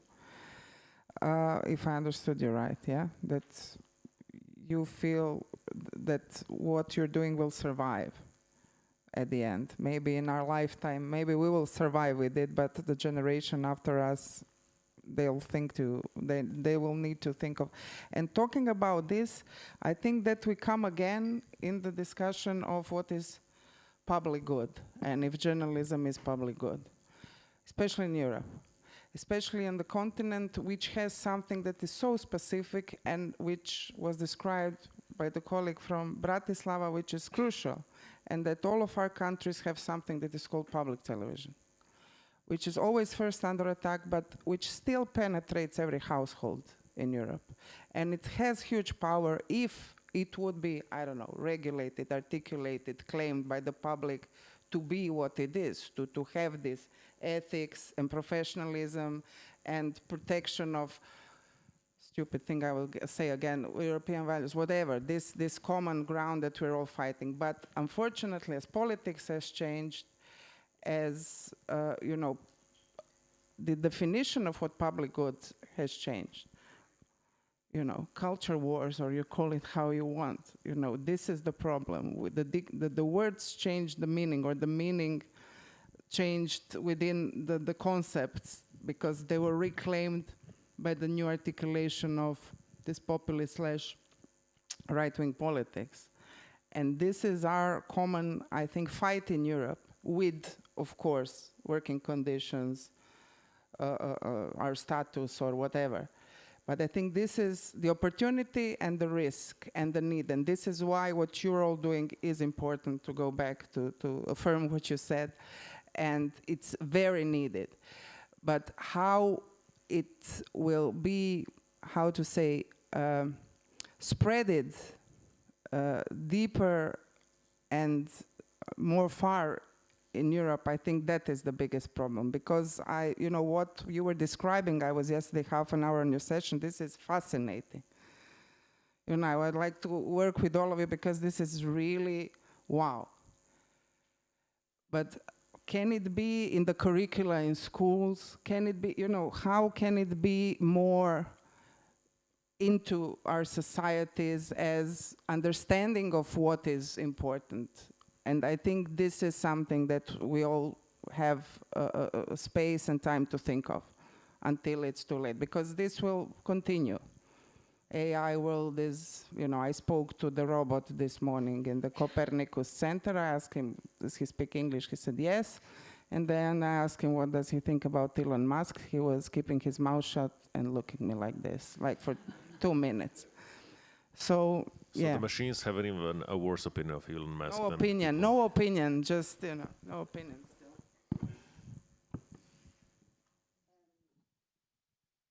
Thinking about hope, I see that this younger generation is trying to create different projects, even using these new tools that we have, technologic. So I think that it's something that it's already heading to these reflections that we have, sometimes in terms of design as well, because it's important how we are reading news, how we are relating to information. It must be appealing. And we have a lot of young people just doing this job, so I think that there's a hope there. It's not just bad news. And in Portugal, for instance, we have here Gerador. Gerador is also a project that just that was created, has Afrolink, because we don't see ourselves reflected in the system, and we want to propose a different way of doing things. And we have a lot of projects in Portugal that, of course, are pursuing something different, but the challenge is always the sustainability. How can we be sustainable? How can we compete in this world where we have these competitors? When we have these big groups just keeping all the advertisers. And we were talking about this public sector and the common interest, this common ground. In Portugal this week, our government just announced the new plan for media, and one of the measures that we have there is that they are going to remove the money they are giving to our public channel. And the consequence of this investment would be, at the end, at least that's what we are afraid of, that the channel is going to be privatized at some point, because that's what they do. They turn everything into business. And this is something that the young generation, at least from where I'm saying, they are trying to contest this dead hand. I think Paulina still wanted to reply. Yeah, I would add only that maybe we can do good quality journalism in the niche, and the good quality will not be a mainstream, but it impacts on mainstream, but slowly, you know. It takes time, and maybe this is the way. But also, I think that we have to demand from the politicians taxes from Meta, X, and other companies, because this money could be used for journalism. So we have a lot of projects of changing the law, but they are not effective. So this is the most important thing, maybe, in my opinion, which can, make our hopes happen. I think we had a comment in the back, and then Miriam. Yes. Yeah, it's a comment. It's not really a question, but I would like to share what I guess bothers me, and then maybe hear your opinions, or maybe not. But yeah, what surprises me here in this panel with dedicated to the theme of young journalists, so I guess younger generations, is this extremely negative sentiment towards social media. And also yesterday I've heard one also extremely negative comment on, and I'm definitely not a social media enthusiast or whatever. I generally dislike them a lot, but I think, to only speak of social media in terms of influencers trying to sell us something, kind of simplifies things, or maybe even banalizes them, because not everything is bullshit there. I mean, Wizard Bisson got an Emmy recently. So yeah, I just wanted to share that. I mean, of course, there's lots of bullshit, but not everything is, so. And Miriam, right? TikTok and X. We can discuss it later on the coffee. Not entertainment, but about infotainment. very serious. Let's still wait for the other comment, and then let's discuss it together. This was already a little bit direction I wanted to go. I have so many things on my mind, but maybe because I shouted before it was my turn, like, AI can't make opinions. And to be honest, like, Luca, if you say the art of making a well-formed opinion is something we should cherish and also hand over to the younger generations, then I presume that this opinion is something that AI can't make. Of course, AI can churn out opinion after opinion, but it's not the opinion that we're waiting for. And Paula, I really love what you said, that you're kind of breaking open a whole new kind of debate in Portugal, just pointing towards a problem of black representation, basically. This is, I think, a really beautiful example of an opinion that could never come out of AI because it doesn't exist yet, So it's so valuable, and that's what I mean with AI can't do that. And I think, coming back to the social media question, I was reminded of a very shocking quote by a Dutch journalist who wrote a column or an opinion piece about the concept of selling out, which was like the most devastating comment you could get, in the 90s or 80s. And now to sell out is a compliment. So if you're able to sell out your position on Instagram as an influencer, you're doing what everyone wants, because you're getting the 6-month salary for selling out. And it has to do with the social media. I mean, bullshit capitalism that is the social media that we have. And I think we really, we have to have the discussion about the social media connection to the news cycle and the churning and the burning out and the panic attacks. And if we don't all manage to get away from, let's face it, US-based bullshit media, which includes also ChatGPT, then I mean we are fucked. So, is there a way that in Europe we can also think of a different social media system that helps us? And do you see any hopes there?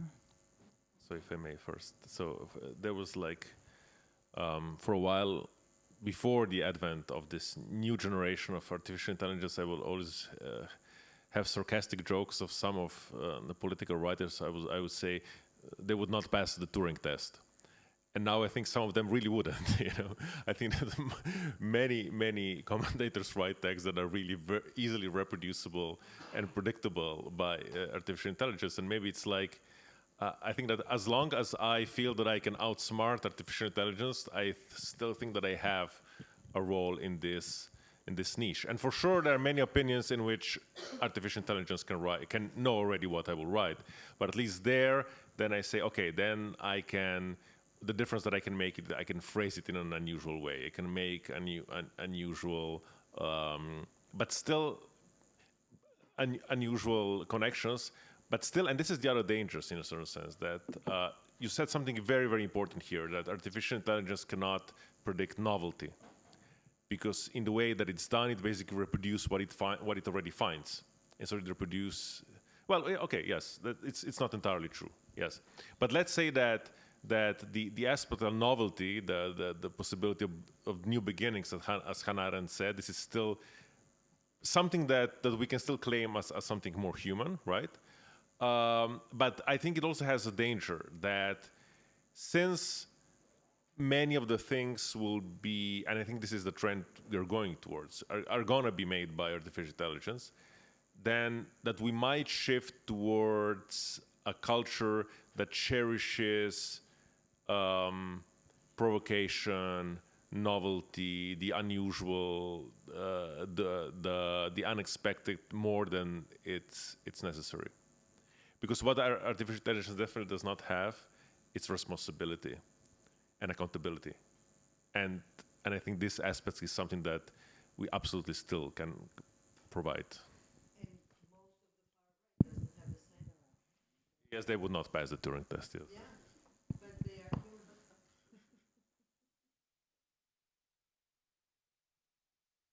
I would just like to say to you, you said you're surprised about the role of opinion on social media. I don't know. I just wanted to say that, social media that is owned by the richest person in the world who claims that hate speech is freedom of the speech is not social media. It's a business model, very dangerous business model. When after the assassination attack on Trump, Bloomberg does an interview with Mark Zuckerberg where he says, oh, he was really like, it's very cool what he did with the fist after he got up. To voluntarily be on this, to support this business model is, I think, in terms of what is happening with our civilization, wrong from my perspective.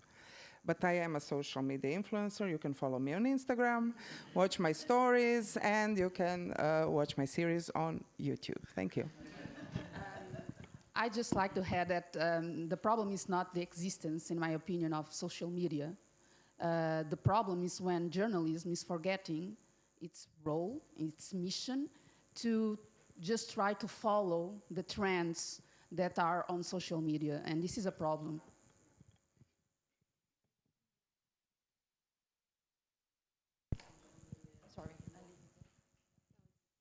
Yeah, I wasn't trying to advocate for social media that it's so awesome, but I think it just surprised me how, generally negative we are towards it. I mean, we can at least discuss it, Yes, because I think that unfortunately journalists or journalism, it's not about journalists.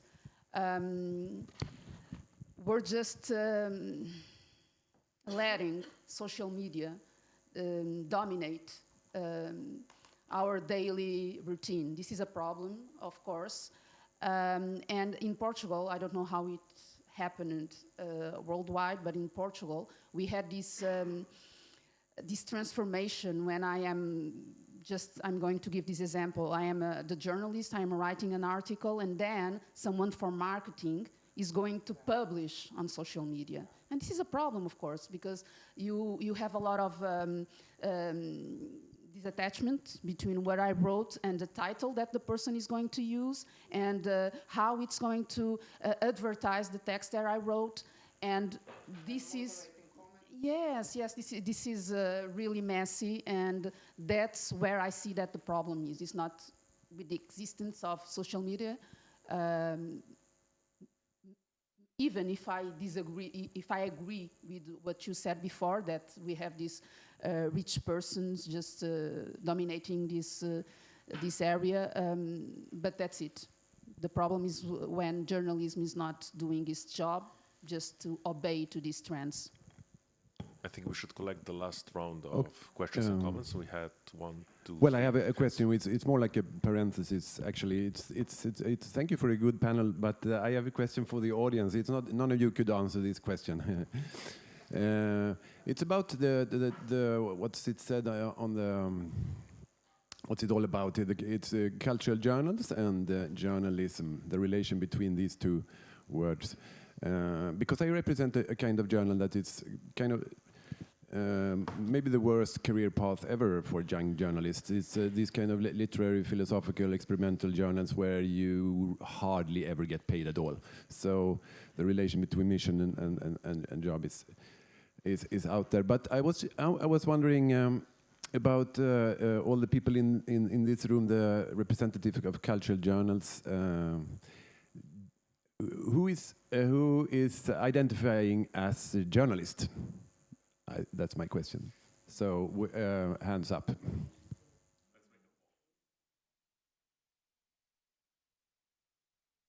Half? Okay.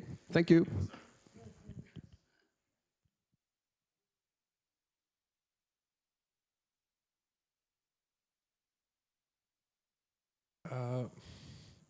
Okay, I'm actually not an optimist person, but as a pessimist, I tried a lot, but I can't see the end of journalism. I mean, after the party, someone has to clean up this way or that way. So I'm sure journalism will go on. And I still believe that in younger generations also there are curious and smart, of course. I mean, they're all smart, but there will be curious guys. Will continue this. That's my opinion.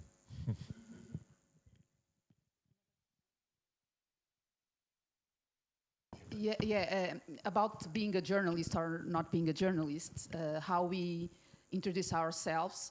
In Portugal, we have the municipality of Lisbon, the capital. Recently, they just announced a new program to support journalism, cultural journalism, and there was a discussion within the sector because there's a possibility of applying not having the press cards, not being a journalist. And journalists who have the card disagree with this openness. I don't disagree. I must say that I don't disagree because I think that a lot of people are doing an amazing job in informing the audiences, the population, and they don't have the press card because the rules to have one implies that you need to work for exactly, and most of people that just don't want to submit to this kind of precarious conditions, working conditions. So I think that it's something that it's changing, but I see it as a positive change. I don't see it as a threat like a lot of journalists see, because I think that it's that we need these new approaches and a new way of doing things, because the way we are doing is not working. I hope we have still time. When I heard what Ivana was saying, that journalists, very skillful, didn't know what's West Bank and where is the Middle East. Student.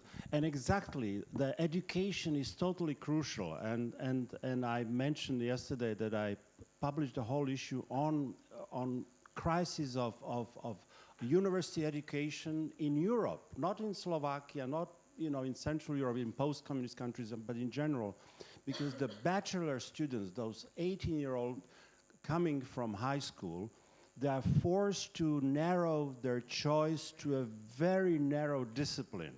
And that's an iron rule of every university, be it most of the other countries in the world.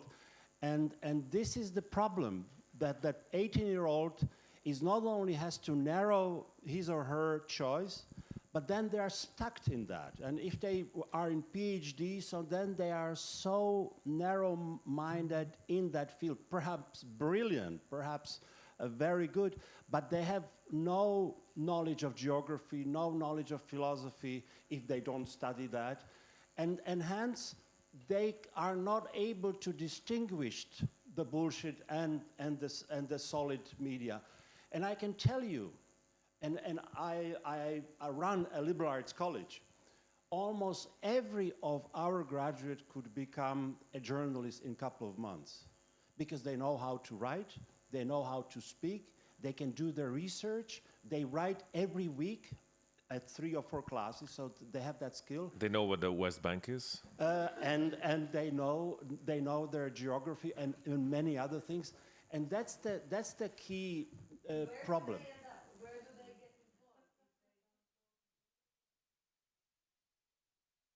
Amazing. They although it's a liberal arts college, some of them study economy, some of them study social sciences, some of them humanities, because many schools in the West, the graduate school know, oh, that's a graduate of liberal arts, meaning that the person knows how to write, how to speak, they know very good English, and they can adjust.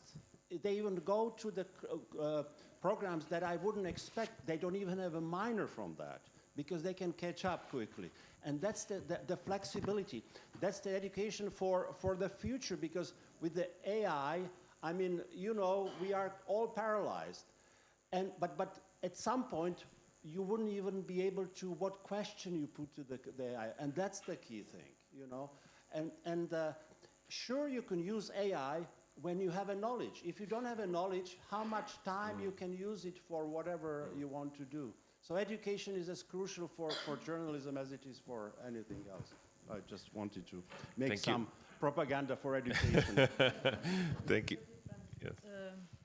Maybe these are the differences between East and West Europe, and we also have to know that. So, yeah. Okay, Slovakia. Excuse me? This is the center of Europe, as we know. Let me just add that I totally agree that education is a pillar. It's fundamental. I do some works at school, but we have a problem even working with schools, because they don't want us there to challenge students to think. They just want to nurture or to just feed these narrow-minded perspectives. And this is a problem as well, because if we don't have the chance to be there and to speak to students, to younger people, this is never going to change, because it's not on curriculum and we don't have access to schools. But I try to do this work with schools, at schools, but it's really challenging. We need always a teacher to open the door and to understand the importance of having these discussions with students. And it's never easy. to wrap it up, I would like to follow up with the last comment. I think this is actually a crucial aspect that maybe we have not discussed today, but there will be chances still tomorrow. We talked a lot about, sort of put it like in economical terms, in the production issue. But everybody who knows the history of journalism knows that, and especially the history, I think history in European journalism in general, but even more in particular in smaller countries and smaller languages, it is not that when journalism was born at the late 18th century in England a bit earlier, in our countries a little bit later, that it answered necessarily a demand from society. Many historians of media say a different story, that it was the first journalists were creating their own public. They were nurturing new sensibilities and new types of sociabilities, which were sometimes completely absent before. And I think that this is something that we still can do, and maybe this is really the competitive edge of more smaller cultural journals, that we are, and this is also my personal experience and the personal experience of our journal Raspotia, that we identified a need before the public articulated it. We said, you need that. And there was a response when, after a while, they said, yeah, actually we need. And it was the same thing, not just with the journal, with the book fair. We launched a book fair in a town that did not have a serious bookstore back then. And at the beginning, it was difficult. It was really very niche. And it became a sort of, I wouldn't say massive thing, but for a small town it was, So in a way, you sensibilize your own public, and then you receive their feedback, and then you create a sort of a feedback loop, which is a positive feedback loop, which cannot maybe save the world, but can make it better, more reflexive, etc.